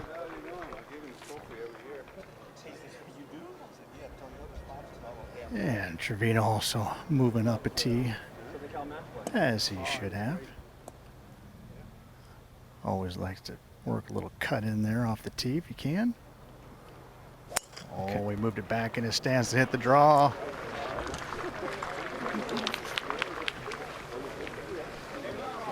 Very well crafted. Nicely placed in the middle of the fairway. Let's get down to Tim. Tiger is alongside him. Tiger, thank you so much for joining us. You made your Open debut here in 1995. You then came back and won in 2000 and 2005. Just describe the feeling of being announced as the champion golfer of the year at the Home of Golf. There's nothing else like it. For me, I was lucky enough to actually complete the career Grand Slam here in 2002, so it made it even more special. But to do it here at the Home of Golf, and Jack said it, there's nothing like being a champion at the Home of Golf. There's no other feeling. Today we're celebrating 150th Open Championship, but the R&A are passionate about bringing more people into the game. Mm-hmm. If there are youngsters watching this that have never picked up a golf club, explain why they should. Well, one, it's just so much fun to play. I mean, you play with all different generations. I mean, you got, I'll say kid. Rory's a kid compared to me. I always call him a kid. But then you got Lee Buck out here hitting it with us, 80 some odd years old. You got amateurs out here playing. I mean, it's just fantastic, and it's a generational thing. You all play in the same group, have a great time together, and there's no reason why you can't enjoy it. Final question: how are you feeling? Feeling good, yeah. It's game day is Thursday, so I just got to pace myself to then, and then get after it, and hopefully we can put ourselves in contention come the back nine on Sunday. Really appreciate your time. Play well. Yeah, thanks, Jim. And it wouldn't be a great surprise if he did. So good Vettel walking down the 17th. Faldo a few moments ago with the most magnificent second. Let's see if he can turn this into a 3. This would be a heck of a 3.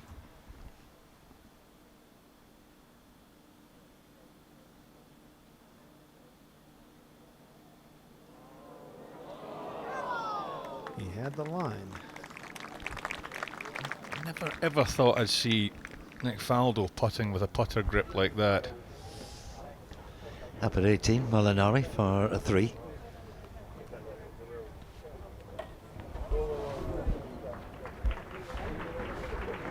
It's been a tough little hole location today for these guys to make putts. They've struggled a little bit on that hole. It's not one we'll see in the championship. No. What they're doing, just using that part of the green. Yeah. Saw the approach of Katrina moments ago. She's got a look at a birdie 3. Coming back down the hill here.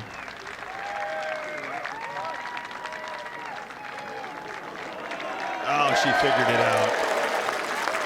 Well, she's a member, so she knows these greens. Member of the R&A, newly minted. Yeah, that would have meant a lot to her as well.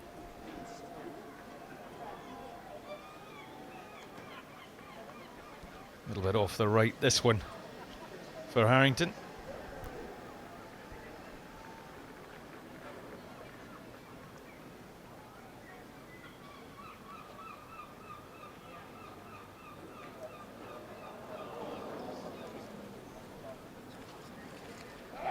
And he'll go practice his putting for 2 hours because of that miss. He doesn't hang around, Lee. Now he's talking to the ball. Oh, we could see some fun stuff here coming up from Lee off the road. That Tiger's going to go next. Georgia, whew, she's way up there. And there's a lot of festivities going on to my right. This little place called the Jigger Inn. Yeah, don't think about it, Rich. Don't think about it. Concentrate on the golf. Or bring one back for Andrew. I think I'm just going to stay right here and just comment from here. I got binoculars. Listen, with some of the yardages you've given, I thought that's what you were doing. Oh, Rory just dropping one for funsies. And for funsies, he's going to knock it in the hole, it looks like. It's going to be very difficult for me to stay away from him as a pick this week. He got his tour card here, Alan, back in 2008. And he birdied the 18th to get that tour card, and had he not, it was qualifying score.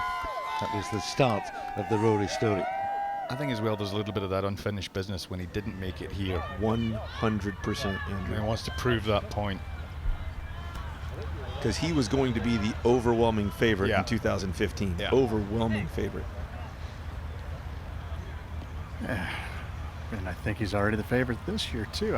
He looks awfully relaxed out here, having some fun, soaking it all in. Georgia is just tattooed this one. Can't have much more, about 130, maybe 140 at the most. Breeze coming in a little bit from right to left. Inviting a little pin here. Looks like she's trying to keep it low. Beamer chase that around. Oh, beautiful. Oh, she just kind of got a little bit of bad luck. Hitting into the hill there in the front of that green.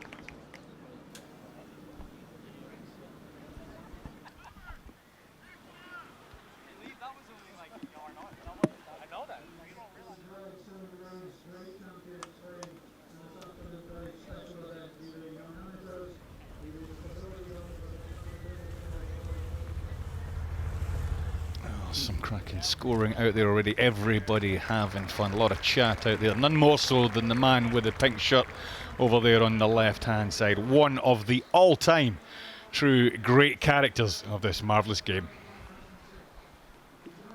I hate to throw a stroke away like this. You know, if I'm going to bogey the hole, I'd rather. I haven't bogeyed it yet, though. On the tee, Lee Trevino. Where are we going, anyway? I'm just following the crowd. Oh, my God. Lee Trevino is a links legend who was a firm fans' favourite throughout the 70s and 80s, thanks to his personality and major winning talent.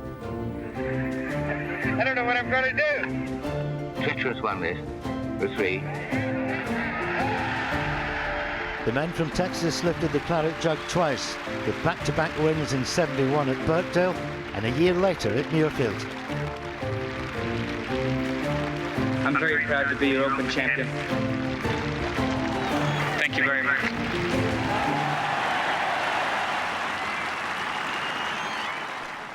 Memories of half a century ago, Mr. Lou, and that 18th hole in the first victory at Birkdale, and then the tussle with Tony Jacklin in 1972.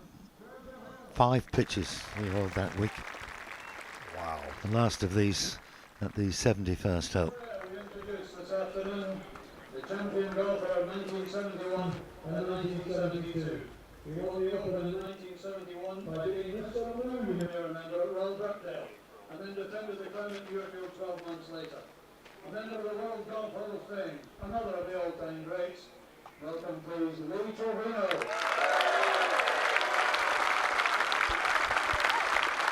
That's the trouble with a record like that. Wow. When you're a World Golf Hall of Famer, you can take it off that road and drop it right next to it.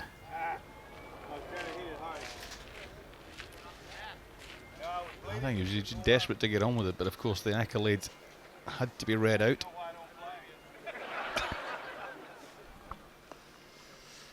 Not the first time Tom Watson was across the Swilcan burn. Paul Laurie alongside him there. Great memories to take away from today. Back to Tiger. Yeah, found the back portion of this green. Pretty sizable break here for Tiger.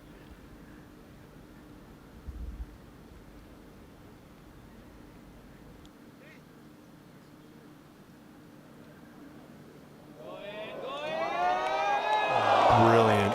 He's been working so hard on that speed on these greens. He hasn't had a lot of competitive reps, obviously, so he really needs to take his time out here very seriously, as he does, always does. But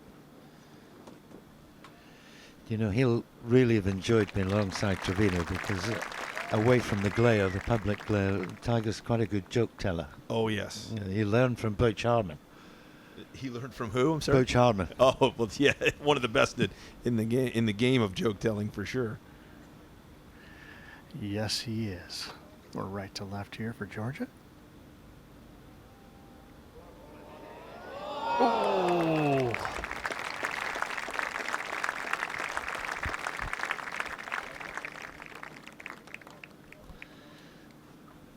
A big event, of course, coming up for Georgia very shortly when Muirfield is the venue for the British Women's Open Championship, just across the way from where we were last week at Renaissance. Looking a pretty picture it was towards the end of last week.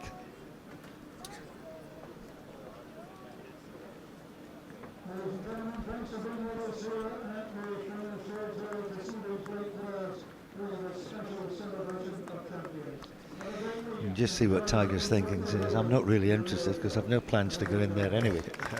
It still amazes me after walking the golf course, you know, today, and you see 110 bunkers around this place, that he did not hit it in one of them in 2000 when he went on to win. You'd think over 4 rounds there'd be a bad bounce somewhere. Exactly. But there wasn't. No. I mean, that's how purely he hit it around this place. When you think of 2006 as well at Hoylake, I mean, that was burnt to a cinder. One driver played that. I played there that year. It was, I couldn't tell the difference from where the fairway ended and the green began on a few holes. That's how burnt it was. Yeah, and I was just going to elaborate on that as well. That's because of the attention to detail and knowing exactly where the landing areas are and where the flat areas are, and where you then risk it if you push it a little bit too far. And that's honestly what I'm looking forward to this week, to see how the modern game and the modern analytics tells players how to play this great old golf course. Well, Tom doing what he's always done, sending one in nice and tight at 18.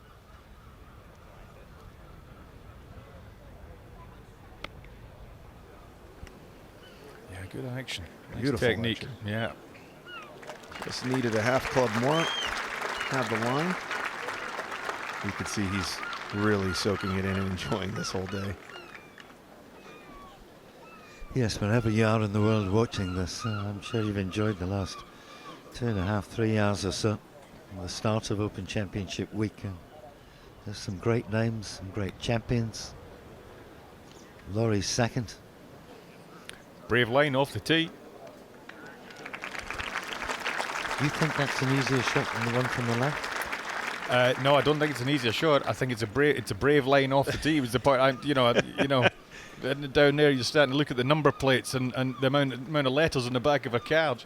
You may as well just finish the story off because I can see where you're going. Well, no, I haven't really. I've not. Well, I've hit it down there, but I didn't break any cars or smash any windows or anything like that. But, Did you hit one out of bounds here? No, down never. the right? Aaron, not me. Not me. I was Daniel Dart. Stuart Sinkworth, the putter. I'll enlighten you on that. I was playing with Hale Irwin in the final round in 78, and I sent it down the road on the right-hand side. Yeah, I have to admit it. Ewan. Widest fairway in golf, Ewan Murray. When I shook Hale's hand, he was taking the high line. when I shook Hale's hand, I said, "Well played, good round." He says, "Thank you." He says, "I hope you get your game back."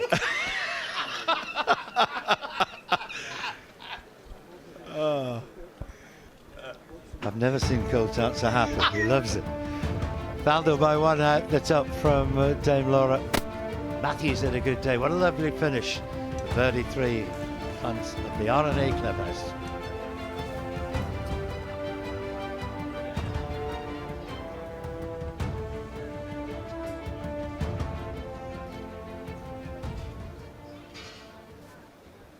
Little cooler. It was pretty warm midday, around 24, 25 degrees, but maybe a sea hard coming in a bit later on this evening. I think we're going to get some wind. I think we're going to get some cooler temperatures as the week goes on.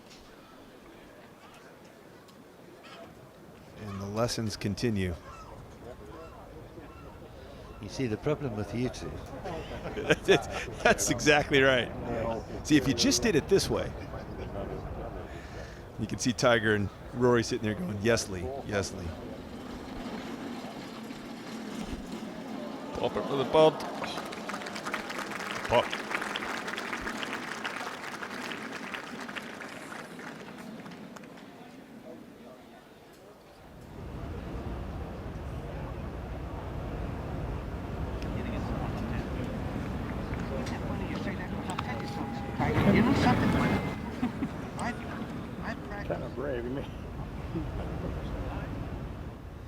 Well, that's fine, Tiger. If you want to do it your way, you just carry on and do it that way. How about the green, Watson? Be a big roar if this one went in.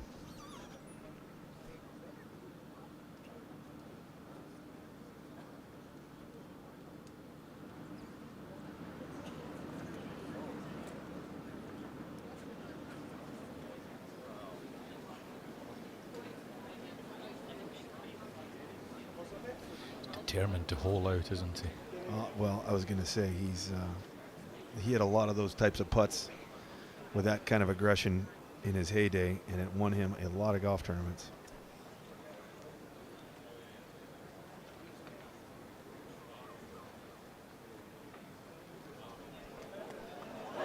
Beautifully coached in. You know, I still look back to him and I think the shot of the year was Watson's second to the last at Turnbull. Yeah. Yep. Exactly where he wanted to land. I think he couldn't have played it any better. And for it to bounce that way, and everybody says, well, shouldn't you hit the 9-iron instead of the 8-iron? And it's easy to obviously Monday morning quarterback it and second guess it, but it was a brilliant shot that just didn't turn out brilliantly. This was the man that took the title that year.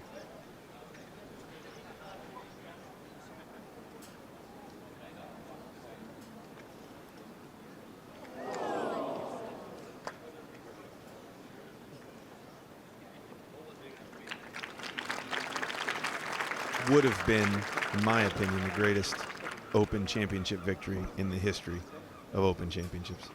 I think many would agree with that. I mean, Sink was like the man who shot Bambi because everyone wanted, you know, Tom Watson to win.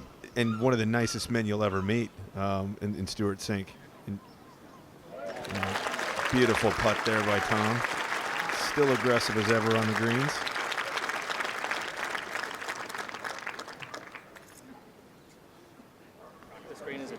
Just to make sure that, like, where you line up your name.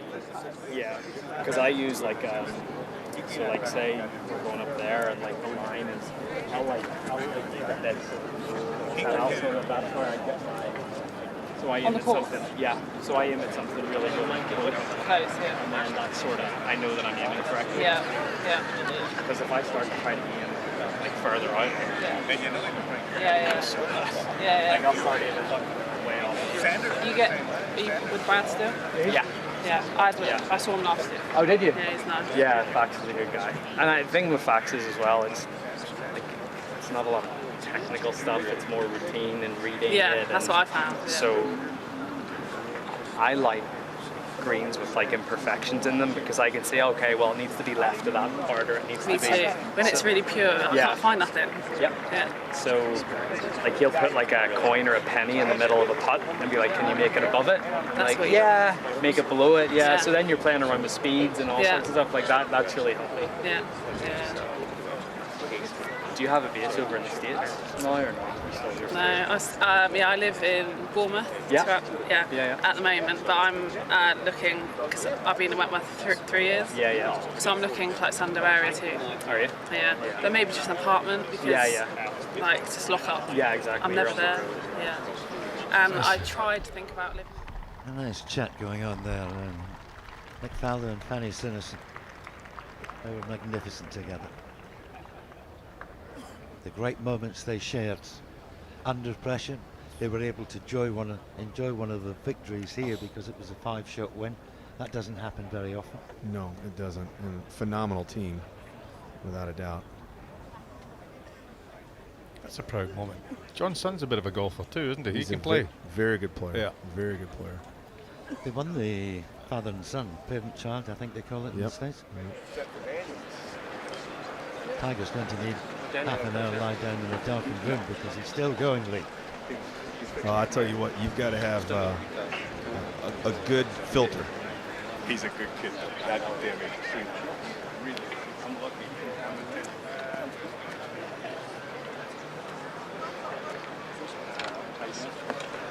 It's nice to see Tiger this relaxed. I mean, in his early days, you know, there wasn't a lot of this chat. It's just business, you know, just straight business. I think he's pretty much here's business out there today. I think in something like this, I agree with you. It's great to see him out there smiling like he is right there. And yeah, but it's still like. Compared to. Yeah. Virginia water's not. I do like that area. But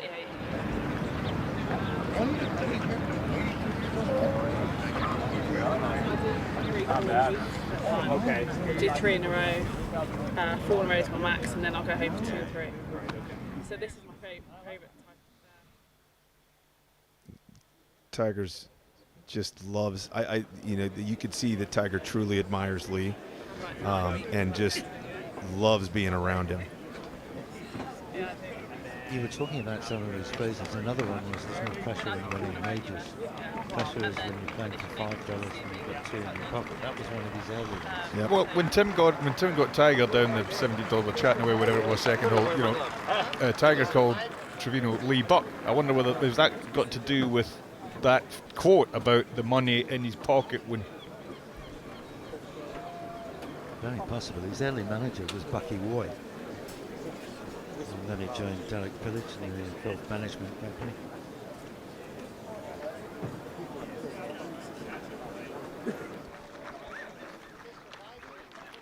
Well, Jack said he'd be there, and true to his word, here he is.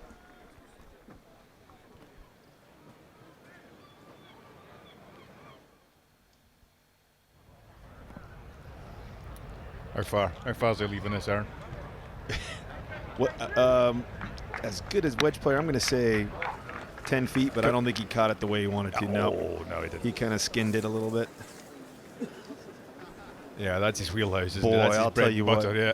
I played with him the first 2 rounds of the Masters. He won in 2007. I played with him that year. And it's a true story. He laid up on every par 5, and his wedges were brilliant. He made par from 100 yards out on a couple of the par 5s with wedges. He had to lay back. He didn't hit a good driver, hit it in a bunker, had to lay back and wedged it on to 15 feet, made the putt for par. In fact, I don't think he went for a par 5 the whole week. He didn't go for a par 5 the entire week. Up over the left edge of the Valley of the Sin, John Daly still got the touch.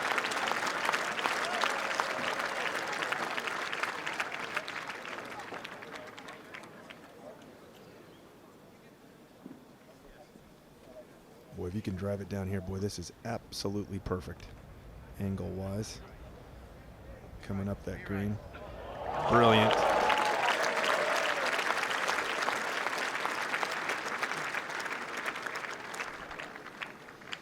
So we'll let them wander up to the putting surface, and time for us to go and join Iona once again. Well, Paul, thanks for joining us. How much fun was that? It's always good fun when we play in this tournament. Always great to play with Mr. Watson. Always a pleasure. He's played 4 holes there and not missed a shot. Absolutely flushed it, as you probably saw. But yeah, it's great fun. Obviously for me and other players to come back and just to play 4 holes and get the reception that you get, it's pretty cool. And how was it walking up the 18th, this atmosphere already building on the Monday? Yeah, it's nice. It's always a good atmosphere here. It's always a great event.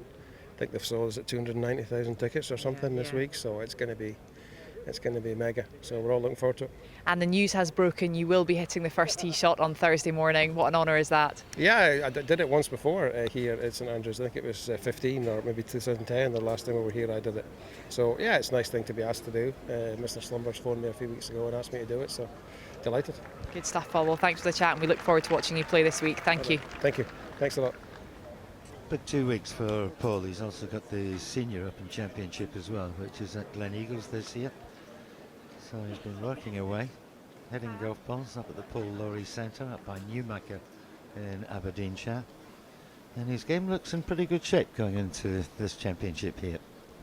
I think that he's going to have a fantastic 2 weeks. Over this week playing here, obviously, and then Glen Eagles next week should be awesome for the Senior Open. This one should have some break to it, Andrew. Yeah, it's quite a big one from the right-hand side. Seeing everybody miss it low. No one's gotten it near high enough. No, it's tough, isn't it? It's a massive big slope back right of the screen. There's never any pin positions up there, the back right. It's too steep, and it influences the whole right side of that putting surface. I think you said it earlier, Alan, that you look at Zach Johnson, the talent he was given, he got every single ounce out of that, and that's a great compliment to pay to a player. Yeah, he he wasn't physically gifted as far as speed, being able to hit it a long way, and came along at a time when speed was starting to matter, and he didn't chase speed, he didn't chase distance, he did it his way throughout his entire career, and has had a marvelous career because of it, and a brilliant mind. How about it? You can't do that to Sir Nick Faldo on the last hole at St Andrews. You can't do that.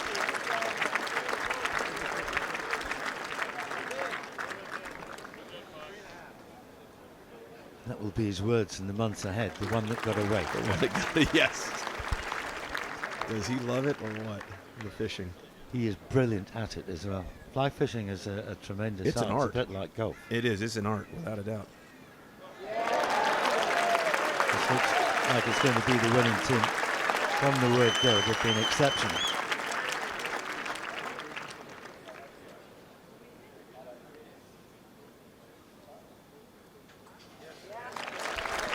Making it look very easy. Good grip, that. A lot of fun. Good golf to boot.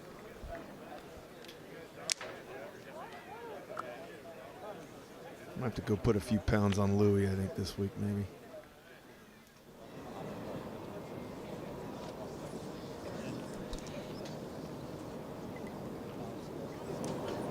Such an elegant swing. See, all the good players take it down the right side there, Andrew. Yeah, but the good ones try to keep it inside the white boundary fence down the road. Anyway, I'm glad you got your game back. Anyway.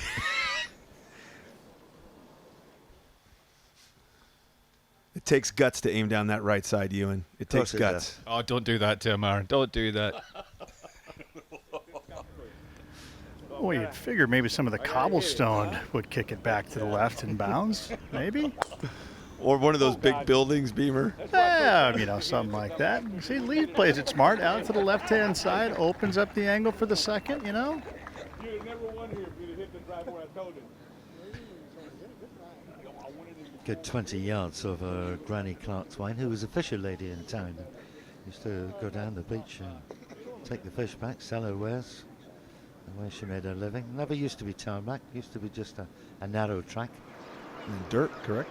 Just a dirt road? It's a dirt road, yeah. Oh, this is on a good line. Hugging the right side. No, right at it. Sorry. This could be too much. Oh, this is a long par 3 for Rory.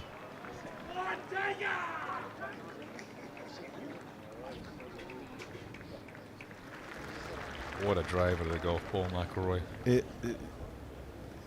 little clapping up there at the green, so obviously he hit a good one, but I think no matter where this one goes, I think with the folks in the grandstands to the right of 17 green or behind it, they're going to let everybody know how they feel about this swing.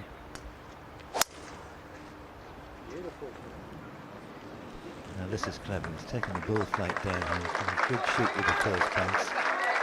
He's going to get the roll. And he does. That's got to sit down just a little bit.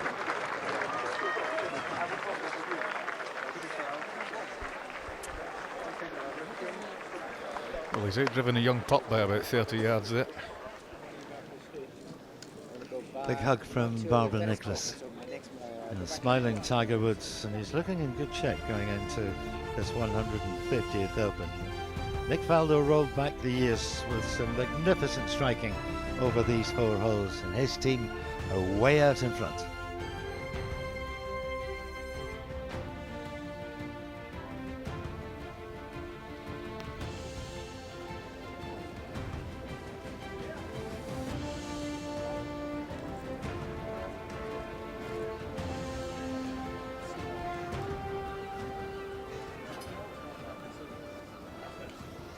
Golf is a part of this town. It never ceases to amaze when you come here for the first time how integrated it is. In fact, the main street just down the right, Ewan, you know it well. Yes, that's not very well. Every square inch of it. Here, thank you. Keep going. And straight to me, please. That's it. Lovely. Thank you. Another one for the mantle. Yes, the new apartment, I think, will be graced with that one. And why not? Why not? Yeah, she's lived in Sunningdale before and bought down in Bournemouth and wants to move back just to make the life a little easier with the airports. Yeah, Bournemouth itself is a beautiful part of the world. Oh yeah, you want the shortest guy in the pies, all right? Come on, Jack, you can stand in front of me. That, holy Lee. Hey, go. Guys, straight to this one first if you would. Cheers, Lee. Just over here. And then straight to me on the Wait end. a minute, who's the official bunny here? Here. Okay. There we go. And this one Down here, Lee, thank you. Oh, good. in the middle, thank you very much. Couple more this way, please. That's it. Come on in, Jack. Tiger. If you choose 6, Yep. and then the other guys behind, Yeah. just leave I've got TV coming on. Can't move, it's people. I need a favor before we go, okay? I need somebody to take a picture of me with my family. I'd appreciate it. Straight this way, guys, lovely. And for the rest of it. And guys, down here, please. Thank you, Jack. Lee, Jack, Tiger. folks, straight. Rory, straight to me. Georgia, thank you. That's it. Lovely. Right here, one more right here. Thank you. Jack, over here. Let me, can somebody take a picture for me? Sure. Thank you. On second thoughts, I think it will be this one that hits the mantelpiece. I think the fireplace will be that big. There'll be plenty of room for all the pictures. You coming on? Okay, here you go. Straight to this one, guys. All right. Oh, that's great. And straight to me, This please. is Saturday's brigade. Gentlemen. Thanks, Bob. Get your family. Tiger, Mama. please. Where's Mama?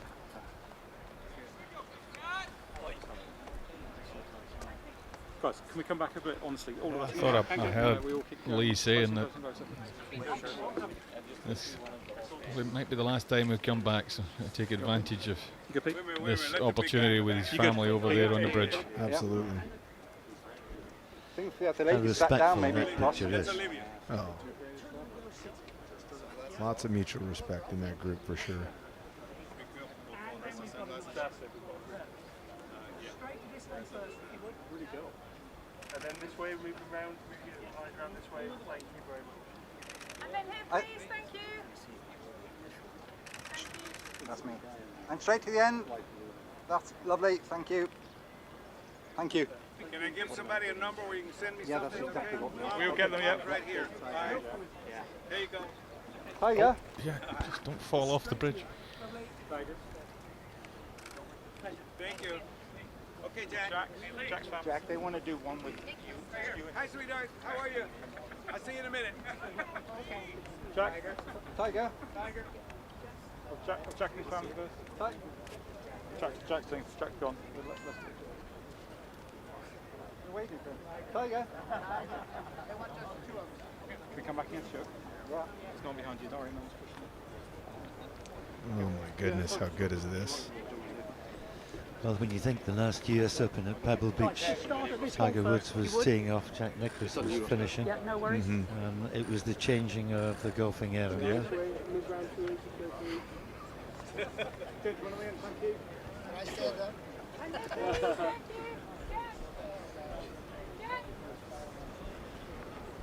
Good, gents. Thank you very much. Thank you. Jack, straight to me. That's it. Lovely.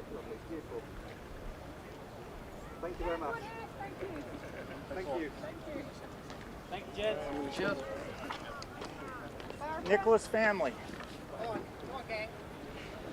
There's an awful lot of good things have happened today. Oh. It's hard to count them all. Quite honestly, it's been a brilliant day. It's been a fantastic day.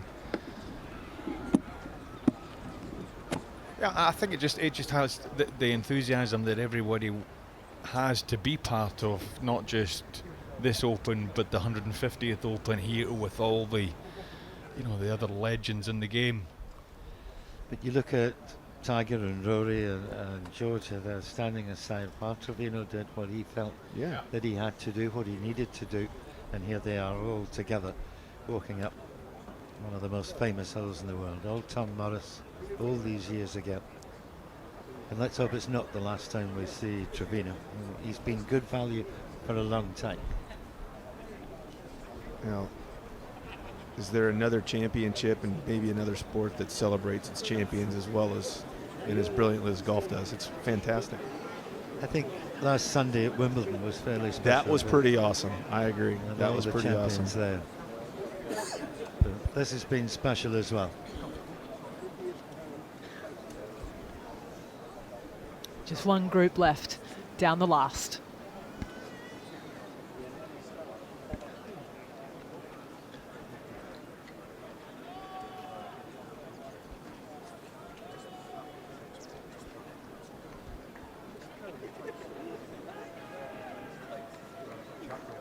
Just serves as such a positive reset as well.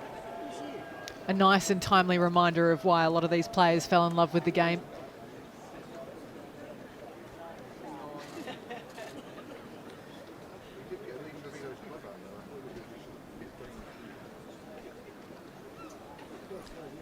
Just great golfers today, Beamer. No rabbits. Just the one I saw early this morning out here. I mean, what a day. It's been from the opening tee shot Colin Morikawa hit to all the photos that were taken on the Swoken Bridge by the Nicklaus family back in the distance right now. What a treat today has been out here. The weather's cooperated. The golf has been a lot of fun to watch. Yeah, I need a 3 wood. And I love listening to this man.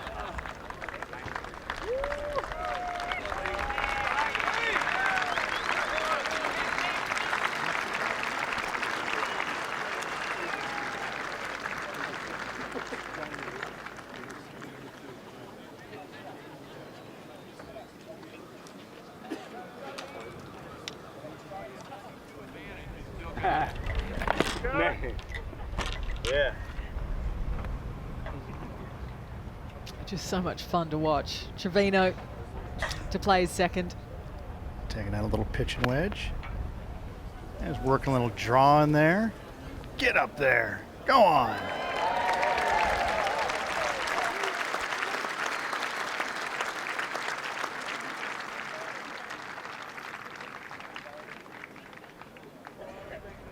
Nice drive here by Georgia, right down the heart of it.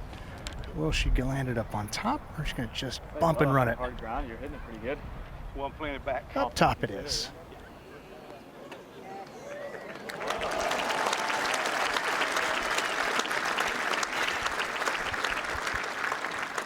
chance for a birdie there for Georgia Hall.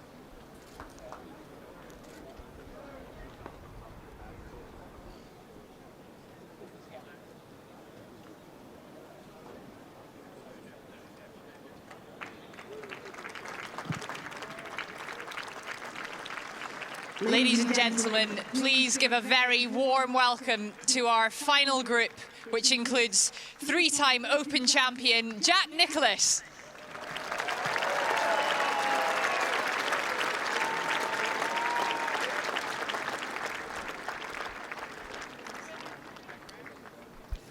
Nice to make his presence known to everyone in the grandstands, around the streets. Might not have spotted him yet. He is here. And he'll make his way down the last shortly. I love this shot. It's one of the only American players that we see taking this shot on. Everybody else is out with the lob wedge or the sandan. It's kind of a lost art, honestly, Andrew, isn't it? It's a shot that I learned even in growing up in the San Francisco Bay Area, where it's cold and wet. When you play these old school push-up greens, you leave it short, you got to get to a back flag. Yeah. You got to play like a little 5-iron, 6-iron on the ground, and you know, I think it's a shot that's kind of been lost on today's players for sure. 100%. If it's good enough for Tiger Woods, it's good enough for anybody. Absolutely.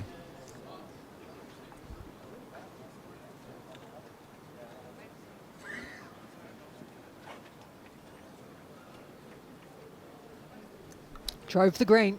This for eagle for Rory McIlroy.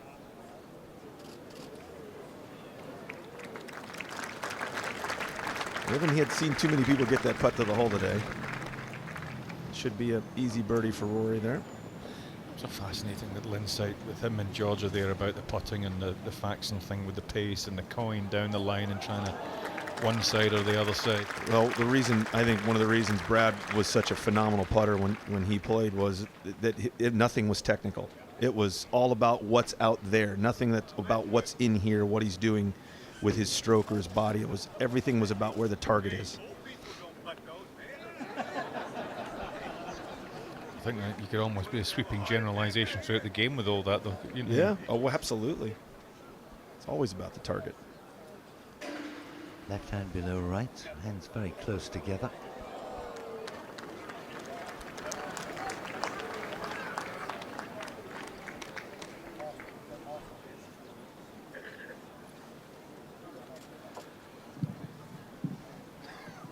Ladies and gentlemen, please give it up one more time for the three-time Open champion, Jack Nicklaus.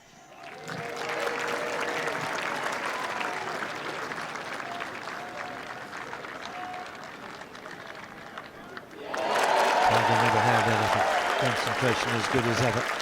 And I think we've seen enough today. If he can perform like he has over these 4 holes over the next 72, who knows? It may be another great chapter in what's been an amazing story. Rory matches the birdie.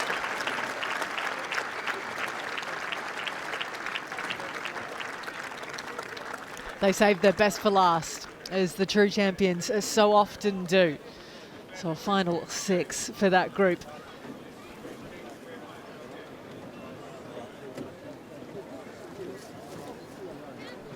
But it's a day that's meant so much more than the score.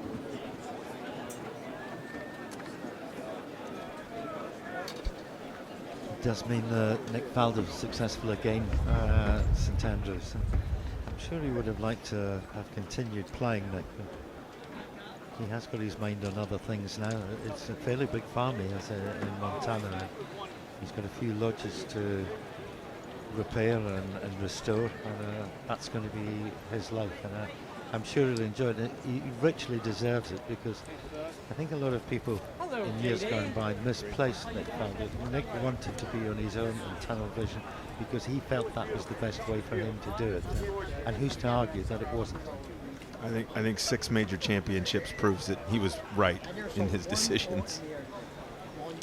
Yeah, it was a sacrifice that he was prepared to make, give up all that to be the best. That's why you guys pick up the tee after you. Exactly, you already know it's the right distance. Like you did at 16. Don't worry about it, it's good. Can't remember those things. Yep. Huh? Right? Okay, then that's Thank you very much. Yep. And the rest of them. And final signature there on the team card.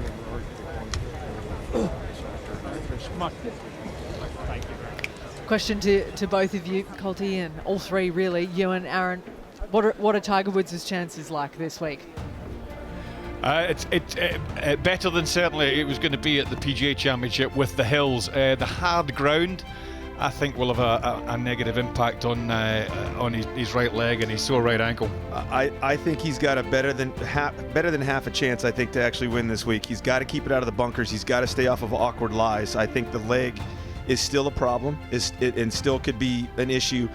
Can you imagine him trying to get into one of those bunkers with one leg up and one leg in? I mean, that could be a serious problem for him this week. So, but if he can keep it out of the bunkers, a la 2000, I think he's got half a chance. One wind direction that he has to study for you in this week, and just that westerly to west-southwest wind.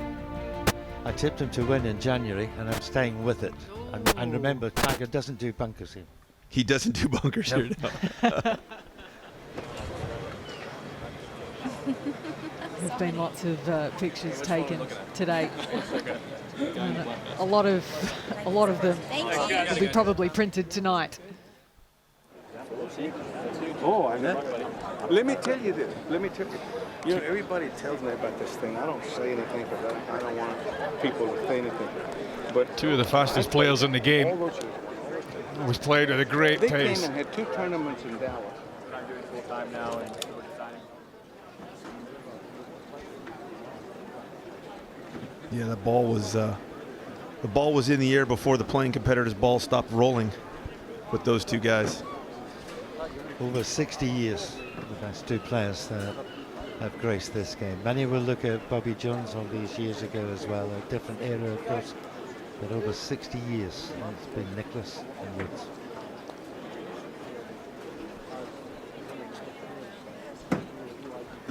So if you've just joined us towards the end of our coverage, let's take a look back at the day that was here on Monday at St Andrews in the Celebration of Champions.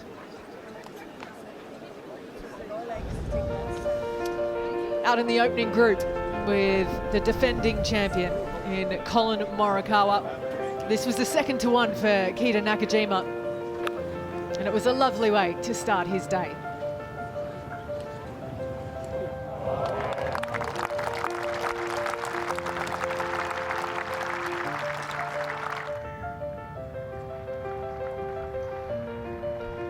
This alongside him, the captain gets his 3 as well.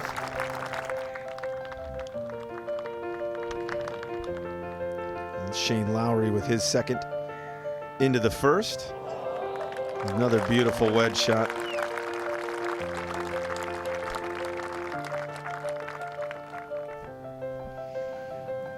Oh, what about Nick Faldo rolling back the years down the middle off the tee? No surprise there.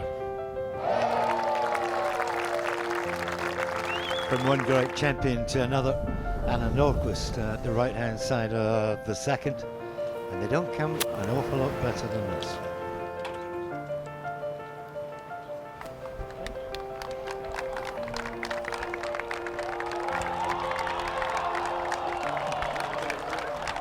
Hi, John. Thank you. How did that stay out? In the team with Jordan Spieth, Calcavecchia, and Ian Baker Finch was Juan Postigo Arce. He left his mark today. And Jennifer Schraga, her team Stenson at the second. Watch her use the slope properly here. Gorgeous shot. And the team captain, Stenson, he'd stuck it in there and then finished it off.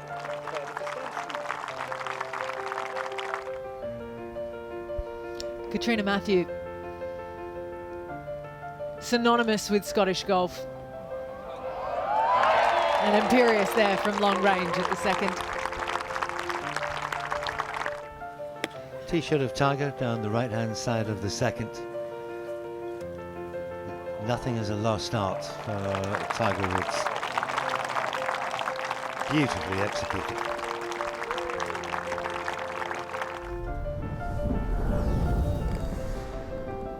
And for team player, another great Scottish legend, Sandy Lyle, for the birdie.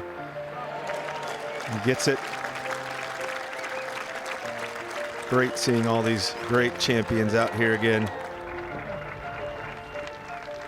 Katrina Matthew for the birdie. Could she finish in style? Yes, she could.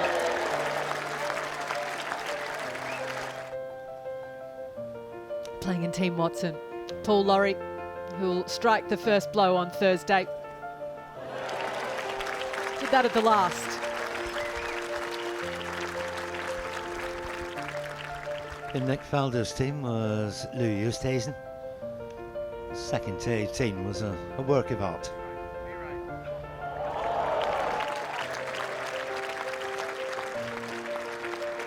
And right behind Louis, Ewan wasting no time, getting right up there, one look and bang. John Daly for the birdie. And Andrew, you were just talking about this. Yeah, just a classic little bump and run with, could have been a 6-iron. A shot rarely seen nowadays. Closing birdie for both Tiger Woods and for Rory McIlroy. And their open week has begun. And it's been a special celebration of this glorious game.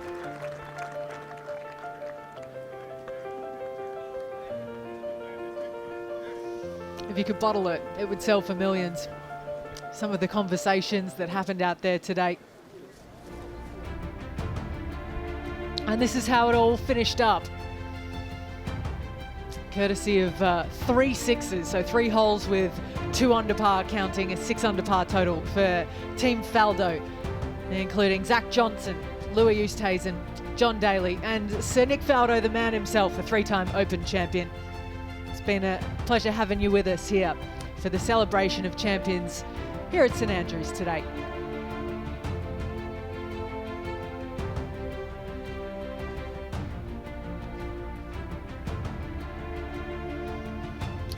Well, closing thoughts on what unfolded here today. Aaron, you go first. I thought it was brilliant. It was, it stirred a lot of emotion. I think for me it did, watching all these great champions play at this old golf course. Potentially seeing a few for the last time here, we don't know.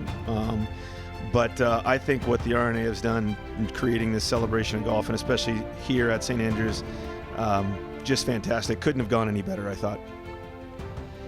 I think we're very fortunate in the game. You've got the R&A here, you've got the USGA with the US Open, you've got the Masters who do theirs, and of course the PGA of America who do the other major. They do them differently, and all 4 of them are quite spectacular. Yes, agreed. Yeah, I was going to go down just a mutual respect of champions, not just in the game, but of life. It was Team Faldo in the end that took the Celebration of Champions title, but today it wasn't really about the score, was it? It was about the smiles, the conversations, and a really healthy reminder of why we all fell in love with this sport. So from all of us here, Tim Barter, Rich Beam, Iona Stevens, Di Stewart have all been out there on the golf course. Aaron Oberholzer, Andrew Coulthard, Ewan Murray, myself, Ali Whitaker. We say thanks for spending time with us here on this truly special occasion. We look forward to your company throughout the rest of the week.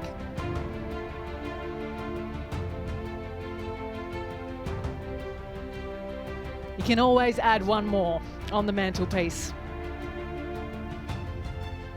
What a way to start the week for the 150th Open coming your way from the home of golf. But for now, from St Andrews, it's good night.